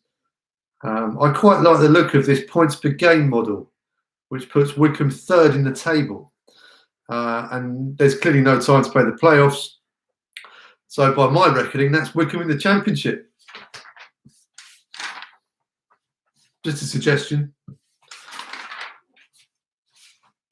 Question 28. I know a few of you might have missed that one. The maths question, just to recap here. If you take the amount of points Wycombe currently have in League One, add the squad numbers of Darius Charles and Matt Bloomfield, and then divide the total by the amount of stands at the Kassam Stadium in Oxford, what number do you have? That was a recap for question 28. Right, the second half is out of 33. All right, Will Schaefer-Peak wants me to repeat question 31. What was the average attendance figure at Adams Park in season 2018-19, last season? Was it A, 5,109? Was it B, 4,853? Was it C, 5,342? Or was it D, 19,500? A, B, C or D? You've got a 1 in 4 chance. Anybody else? 38, says Rachel Gurney. 1 second, Rachel. Which animal is associated with football journalist and Wycombe Wanderers fanatic Ian Baker? Which animal is associated with football journalist and Wycombe fan Ian Baker? Okay. Langers wants to hear 37. If you've all got the questions, go and the loo, go and get a drink. We'll go through the answers in a couple of minutes. Question 37 for Langers. In 2015, Wycombe lost 7-6 on penalties to Southend United at Wembley. Sam Woods and Blooms both had their penalties saved. But can you name the 6 players who scored their penalties in that shootout? You get 1 point for each correct name out of those 6. 6 players scored penalties in that penalty shootout successfully. If you name all 6, you get 6 points. If you name 4, you get 4 points, and so on. There we are. How are we all doing? Confident? Is it too hard? Is it too taxing? I've never written a quiz before, so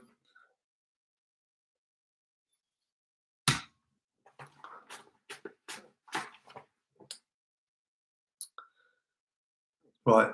Let me know when you're ready to go through the answers. Cheers, Langers. That is a good question, isn't it? I feel enough time has passed from that penalty shootout now for us to revisit the details.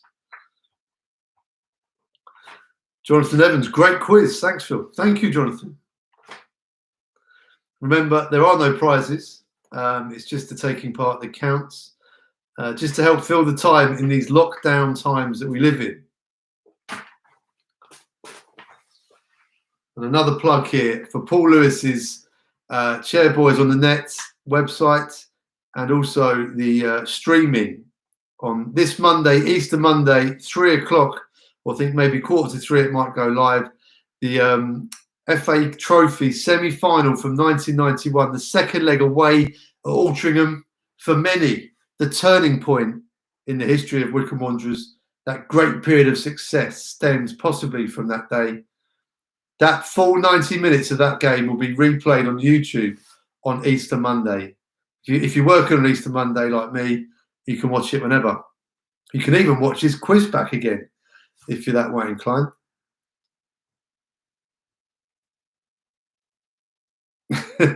Billy the Swan says, are you auditioning to read the news? Bill could be my agent. Well, I'm open to offers. That's all I can say. You'll notice the phone's been very quiet, actually. Wow.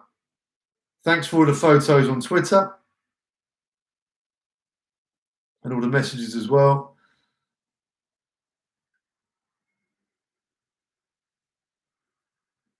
Keep sending them in. If you haven't sent your pictures in, at BluntPhil on Twitter.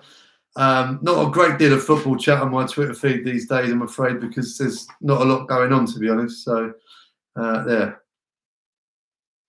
Amy Lavender says, most questions were before our time, but good crack. Sorry, Amy, but please still let me have some sweets when I come to Adams Park.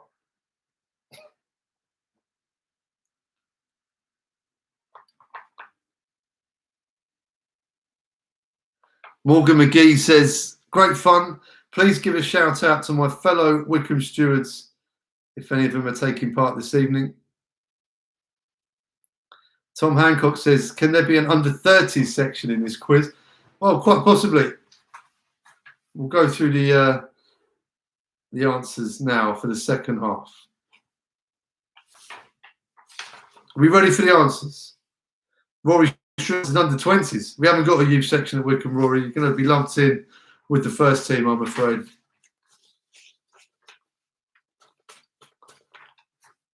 Ozzy the Relaxed has promised to buy me a rebellion in the Via. I'm looking forward to that day. Right, answers then. Question 21. Wycombe Wanderers chairman Rob Couhig used to own a baseball team in America. What were they called? They were called the New Orleans Zephyrs. They played, I think, one level below the Major League Baseball, I think. They're now called the New Orleans Baby Cakes. Yeah. But the answer we were looking for was the New Orleans Zephyrs for 1 point. Question 22.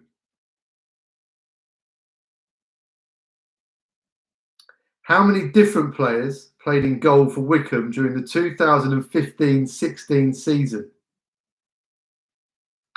6. 6 players played in goal for Wycombe that season. If you've got the number 6 for question 22, you've got yourself 1 point. Question 23, I wanted to know the names of those 6 players. If you've got any of these, you get 1 point for each one. Right, let's start from the top. Matt Ingram, Alex Lynch, Barry Richardson, Ryan Alsop, Benjamin Siegrist, and Jason McCarthy, of course. Little trick question there at the end, just to throw a curveball in. Gareth Brock, half a point for New Orleans. Yeah, go on. I'll give you that.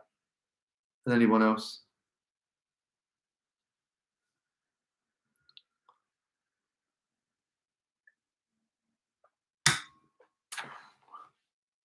So, a point for each of these. Matt Ingram, Alex Lynch, Barry Richardson, Ryan Alsop, Benjamin Siegrist, and Jason McCarthy. I think we've dropped out a bit on the live stream, so I'll repeat the goalkeepers. Matt Ingram, Alex Lynch, Ryan Alsop, Barry Richardson, Benjamin Siegrist, and Jason McCarthy. 1 point for each. Paul McLeod has got 4 of the 6 keepers. That is a very good effort. But did you get Jason McCarthy? Because that was a tricky one. Don Bingham, 5 of the 6 keepers. Well done. Same for Will Schaefer-Peak, got all the full-time keepers. Clifty got all 6. Magnificent.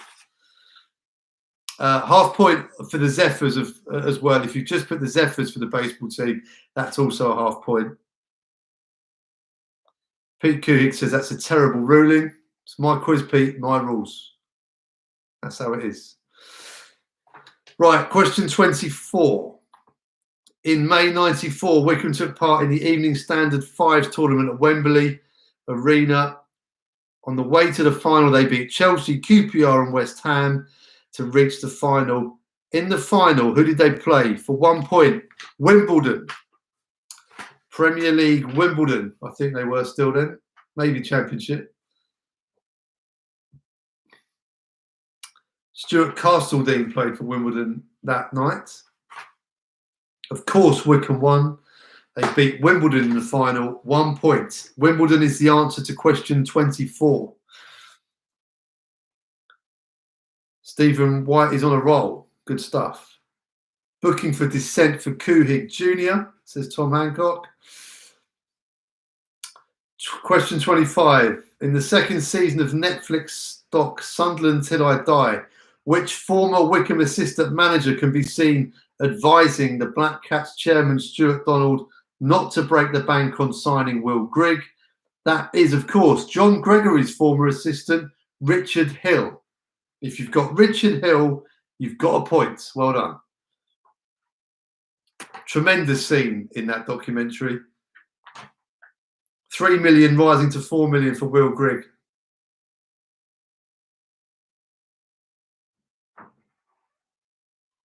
Dale Herman writes in to say a beautifully taken penalty from Dave Carroll to win it at Wembley Arena.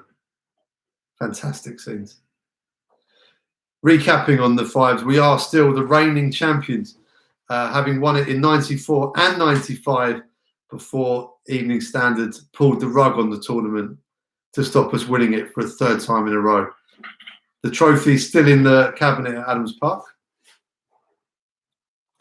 Richard Glenister's on a roll now as well. So Richard Hill is the answer to question 25. Question 26. Luke O'Nien started his career at Watford. He had a loan spell at a non-league team before signing for Wycombe Wanderers. That team was Wealdstone. The answer to question 26 is Wealdstone. 1 point for Wealdstone. Stephen White says, wasn't it a hockey-style penalty system? It was. The player had to start on the halfway line and get a shot away and score.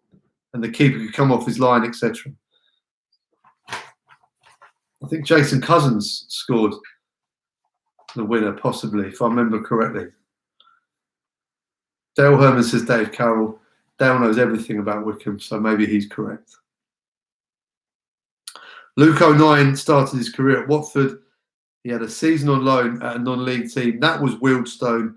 Wealdstone was the answer we were looking for question 26 for 1 point. Question 27. Former Chairboy Stephen Oakes' father was the guitarist in which band? Chairboys Waddy. Of course. Look it up, kids. Look it up on YouTube. Chairboys Waddy. Stephen Oakes. Let's not forget Paco Craig as well, who signed a 1-month contract for Wycombe. I'm guessing that's expired now. Son of the bass player Mikey Craig from Culture Club. I was going to put that in the quiz, but I went for the Stephen Oakes Chairboys Waddy link. Chairboys Waddy was the answer to question 27. Right. Louise Brown said mud. Well, there we are. Under the moon of love, says Alan Cecil. We're all there with you, Alan. Stephen White is on a roll now. We're into his era, I think, with Chairboys Waddy.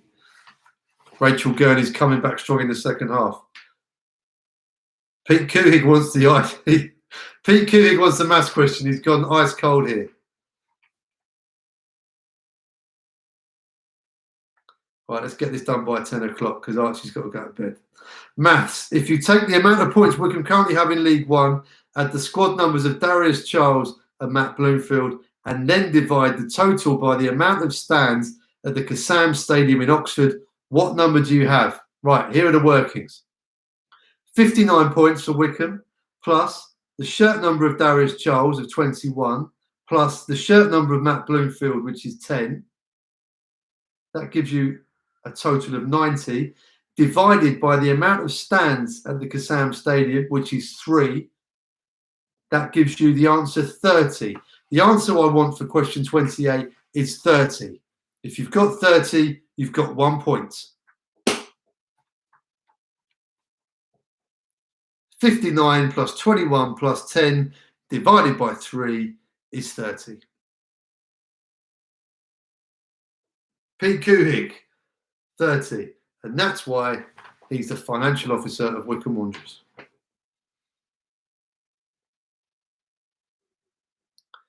Will Schaefer Pete, wrong workings, but the right answer. Well, doesn't matter how you get there. We were after 30, so that's a point. Dr. Congo nailed it as well. Alan Cecil with the right answer, but the wrong workings. That's fine.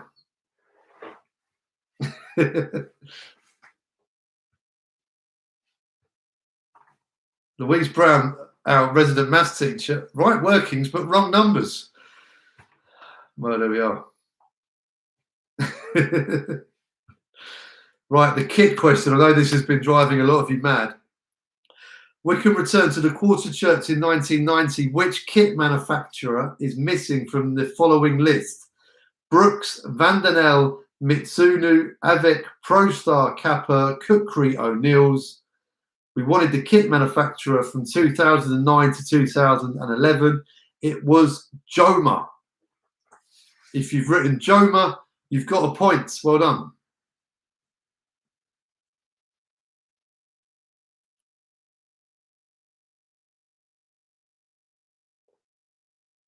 Joma, the answer to number 29. Not a bad kit. This kit was great. The one before this kit was my favourite, but the Verco bit fell off mine. So I'm in this one tonight. I hope this makes up for the poor scarf choice.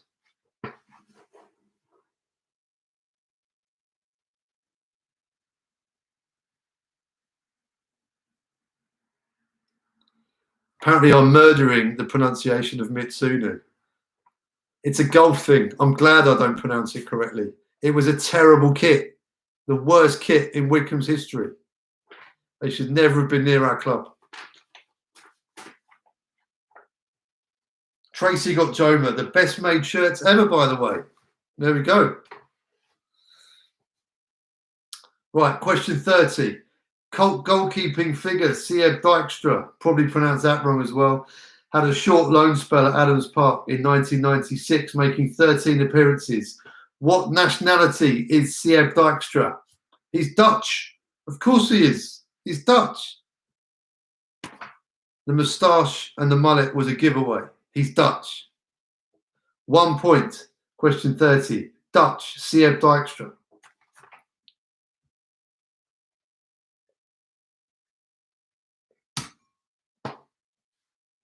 Jonathan Evans, he loved the Joma kit with the Bucks' new uni sponsor.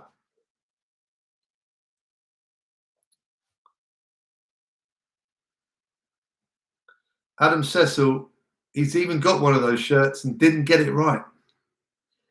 That's what getting old does for you, Adam, doesn't it?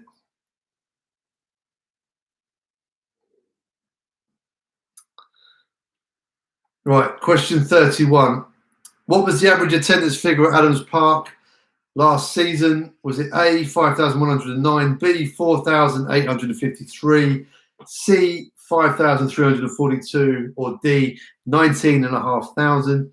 It was, of course, C, 5,342. Average attendance last season at Adams Park. There we go. Dr. Congo thought Dijkstra was Czech. No. Russell Cox also has a Joma kit and didn't get it right. Agent Booze is what he's blaming. So answer to question 31, I wanted C. Option C, 5,342. Wouldn't mind betting it's a bit higher this season when we see the figures. We'll wait and see. Question 32. In 2011-12, Wycombe signed a striker who scored 8 goals in his 8 games for the club. What was he called? Marcelo Trotta.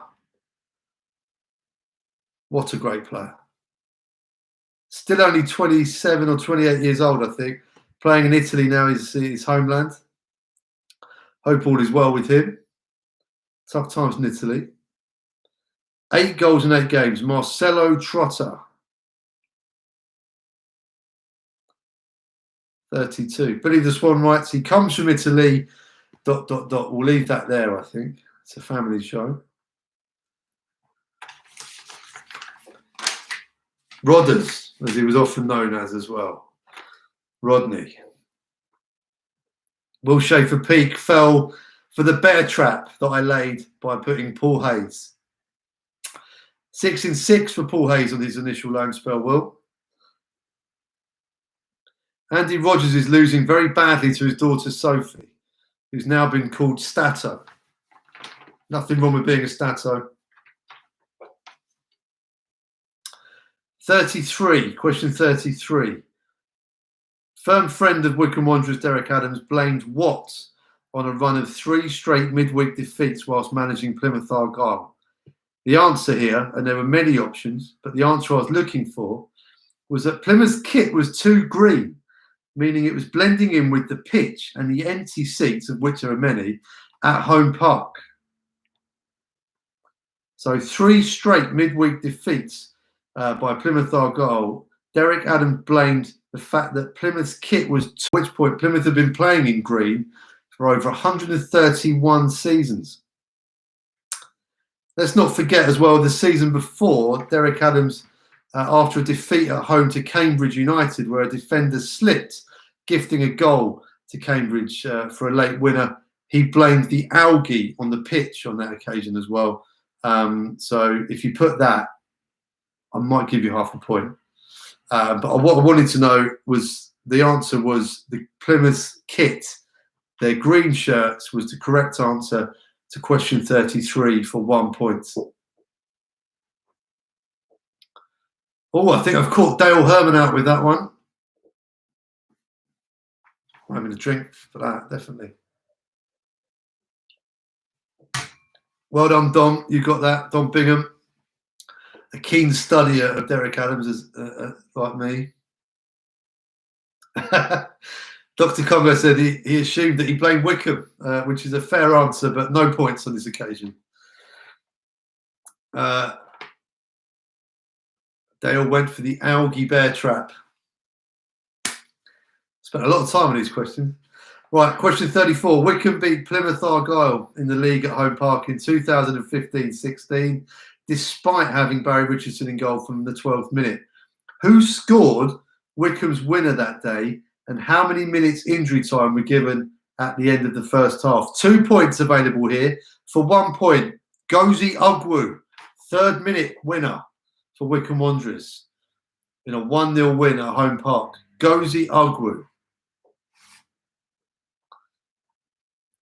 And 9 minutes were added on at the end of the first half, unbelievably. For those of you that were there or were listening to the commentary that day, initially the board went up and it said 4 minutes. And Derek Adams went nuts at the 4th official to such an extent, the referee had to come over and they upgraded it to 9 minutes injury time at the end of the first half. So the answers for question 34 are Gozi Ugwu for 1 point and 9 minutes for 1.2.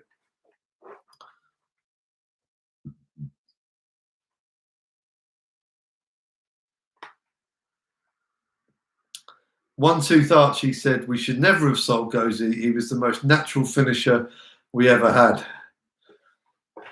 I'll drink to that.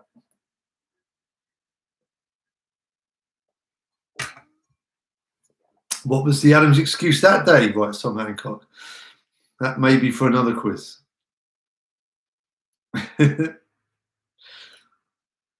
Question 35. In 2012, oh, sorry, we've just done that. Oh, no, we haven't. Sorry. Shouldn't have had that drink then.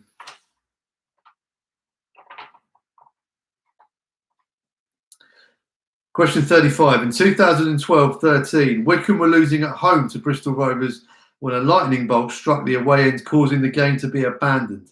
The score was 3-1 to Rovers at the time, but who scored the Wycombe goal that never was? Of course, it was Richard Logan, everybody. Who could forget? Richard Logan. I think that was his only goal for Wycombe, and it didn't count, which is a fairly good summation of his career at Wycombe. Will Schaefer-Peak concurs. Richard Logan was so ineffectual for Wycombe that when he did score, it was wiped from the records. So 1 point if you got Richard Logan for question 35. Who's Richard Logan? I think that's an open-ended question. I'll take an essay response for that one. Brilliantly summed up here by Russell Cox. Lightning never strikes twice, and neither did Logan. We'll leave it there. Question 36. Wycombe won the rearranged fixture against Bristol Rovers 2-0. Joel Grant scored the first goal. Who got the second, and what is significant about the goal? Well, it was scored by Gareth Ainsworth, and it was his last goal in professional football. If you've got that answer, you've got 1 point. If you've got Gareth Ainsworth, you've got half a point. And if you've got the other half of the question but not Gareth Ainsworth, then I don't know quite how you've managed that. Welcome back, Tracy. The internet dropped out wherever she is in Wycombe. Well, it might have done here, so I don't know. We're on question 36, the answers. Answer, Wycombe won 2-0 against Bristol Rovers. Joel Grant scored the first. The answer we wanted, Gareth Ainsworth scored the second, and it was his last goal in professional football.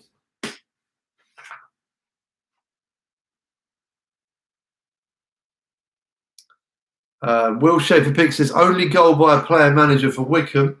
If someone can verify that, then I will accept that as a correct answer. I don't know if that's true or not. It sounds like it might be. If it is, then we'll take it. He scored more than one goal as a player manager, though, but I'm being generous now. Graham Gurney's been rubbish this half. Jeremy Spolander says it's his last professional goal to date. Like me, you do suspect that he may pop up again in the quarters. Tom Hancock's having a strong second half. It's much easier attacking the Valley end, isn't it, Tom? Paul McLeod's doing better this half as well. I think I softened up in the second half. Easier questions. Right, in 2015, question 37. Some of you may still need a tissue to wipe away the tear from the corner of your eye. In 2015, Wycombe lost 7-6 on penalties to Southend at Wembley. Sam Wood and Blooms, they had their penalties saved, but 6 Wycombe players scored the penalties for Wycombe successfully. 1 point for each. So 1 point if you've got any of these names for each one. Peter Murphy, Alfie Mawson, Paul Hayes, Marcus Bean, Joe Jacobson, Aaron Holloway. Wow. A point for each. You've got 6 points available here. 6 points for this question. Peter Murphy, Alfie Mawson, Paul Hayes, Marcus Bean, Joe Jacobson, and Aaron Holloway. A point for each. If you got 1 point, 3 points, etc. If you got all 6, wow, well done. Right. Question 38. Which animal is associated with football journalist and Wycombe fan Ian Baker? It is the ostrich. Why, might you ask? Well, Ian was in a press conference with the then Leicester manager Nigel Pearson. Ian asked him a perfectly reasonable question about the form of Leicester, and Nigel Pearson accused Ian of being an ostrich for having his head in the sand and not seeing the bigger picture at the time. It went down in history. Nigel Pearson was soon fired, not because of that comment, but Leicester then went on to win the league the following season under Claudio Ranieri. But Ian Baker will forever be known as the ostrich. Good evening, Ian, if you're watching. Right, 1 point for ostrich, which was the answer to question 38. Question 39, Wycombe 3, Nottingham 1, Friday, October the 6th, 2000. What was unusual about that night at Adams Park? Well, this is unusual. Lionel Richie performed his single Angel in the Woodlands Lounge live on Watchdog at half-time. Now, I don't know about you, but I think that's pretty unusual for a Wycombe match day. So, answer to question 39. Lionel Richie performed his single Angel in the Woodlands Lounge live on Watchdog. I will take Lionel Richie as an answer for 1 point, definitely. Yeah, that's fine. We'll take Lionel Richie as a correct answer. I've just given a bit more detail for the statos amongst you. So the answer to question 39 is Lionel Richie. Russell Cox got it, and he also gets Watchdog. Congratulations. Christian Sturluson got that right. It made the news in Iceland. That's how big it was. Well, there we go. Teresa Slavin's doing much better this half. I'm pleased to hear that.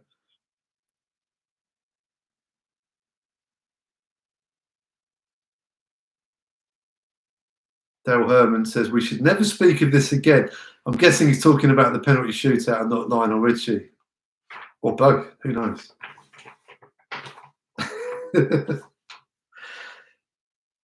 Right, we've made it to question 40. It's been a long slog, this, so I apologise.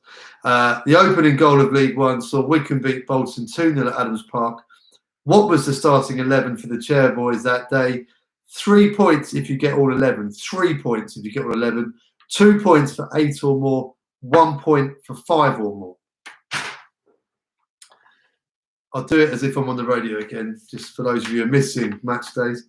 Starting lineup for Wycombe today. Beautiful day here in August at Adams Park against Bolton Wanderers. The first game of the season. Wycombe have gone with Ryan Alsop in goal.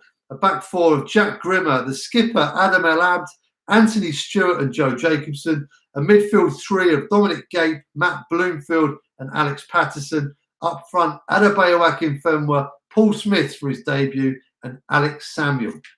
There we go. Alsop, Grimmer, El Abd, Stewart, Jacobson, Gape, Bloomfield, Patterson, Akinfenwa, Smith and Samuel. 11 out of 11, 3 points. 2 points if you've got 8 or more. 1 point for 5 or more.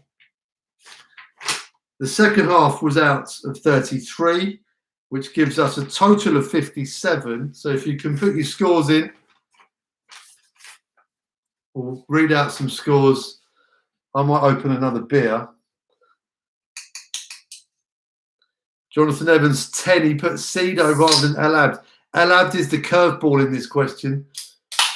He played a few games before leaving the Chairboys and ending up at Stevenage. It's not gone well there. All the best to Adam. Hope he's okay.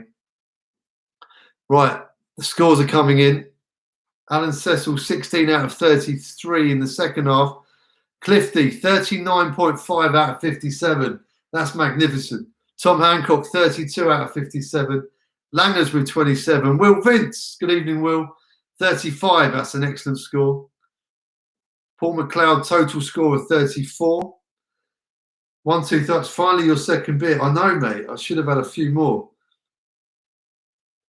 Ryan Isaac, 38 out of 57. Fantastic. Rachel Gurney, 32.5 for the Awesome Foursome. Phil Smith, 20.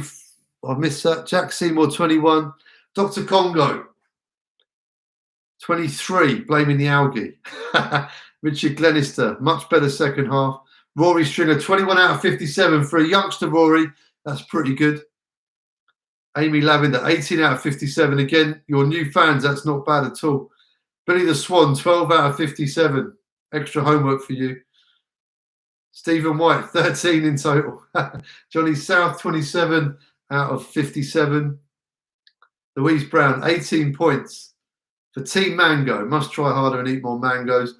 I want to know the percentage, actually, Louise, because I know you're good at maths. 14 in total for Daniel Cecil. Graham Gurney. I think Adam's score went through. I missed it. It came through too quickly. Graham Gurney, 19 out of 57. Mark Evans, 21.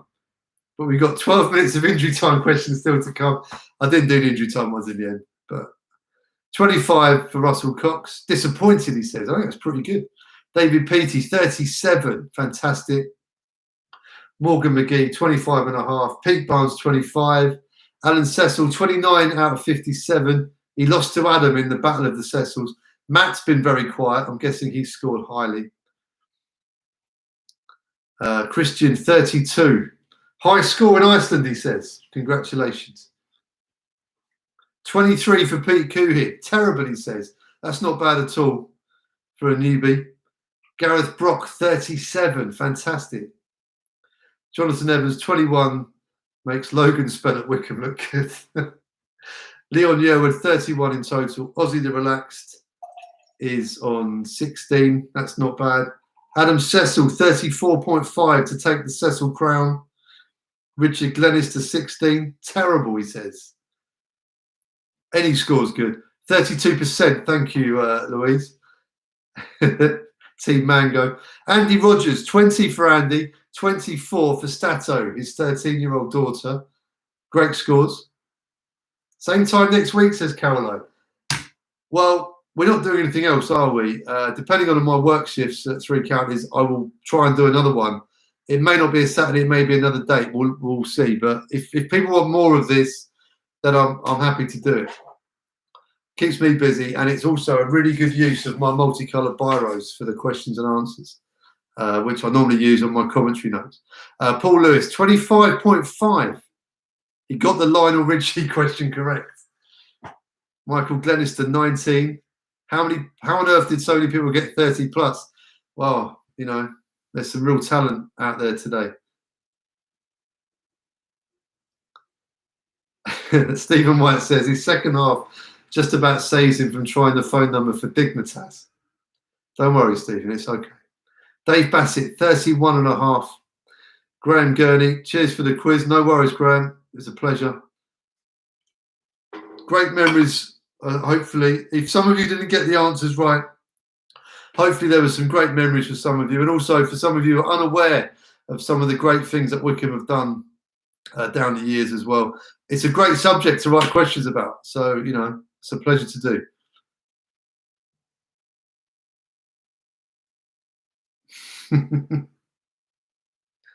Clive says, yes, please, to more quizzes.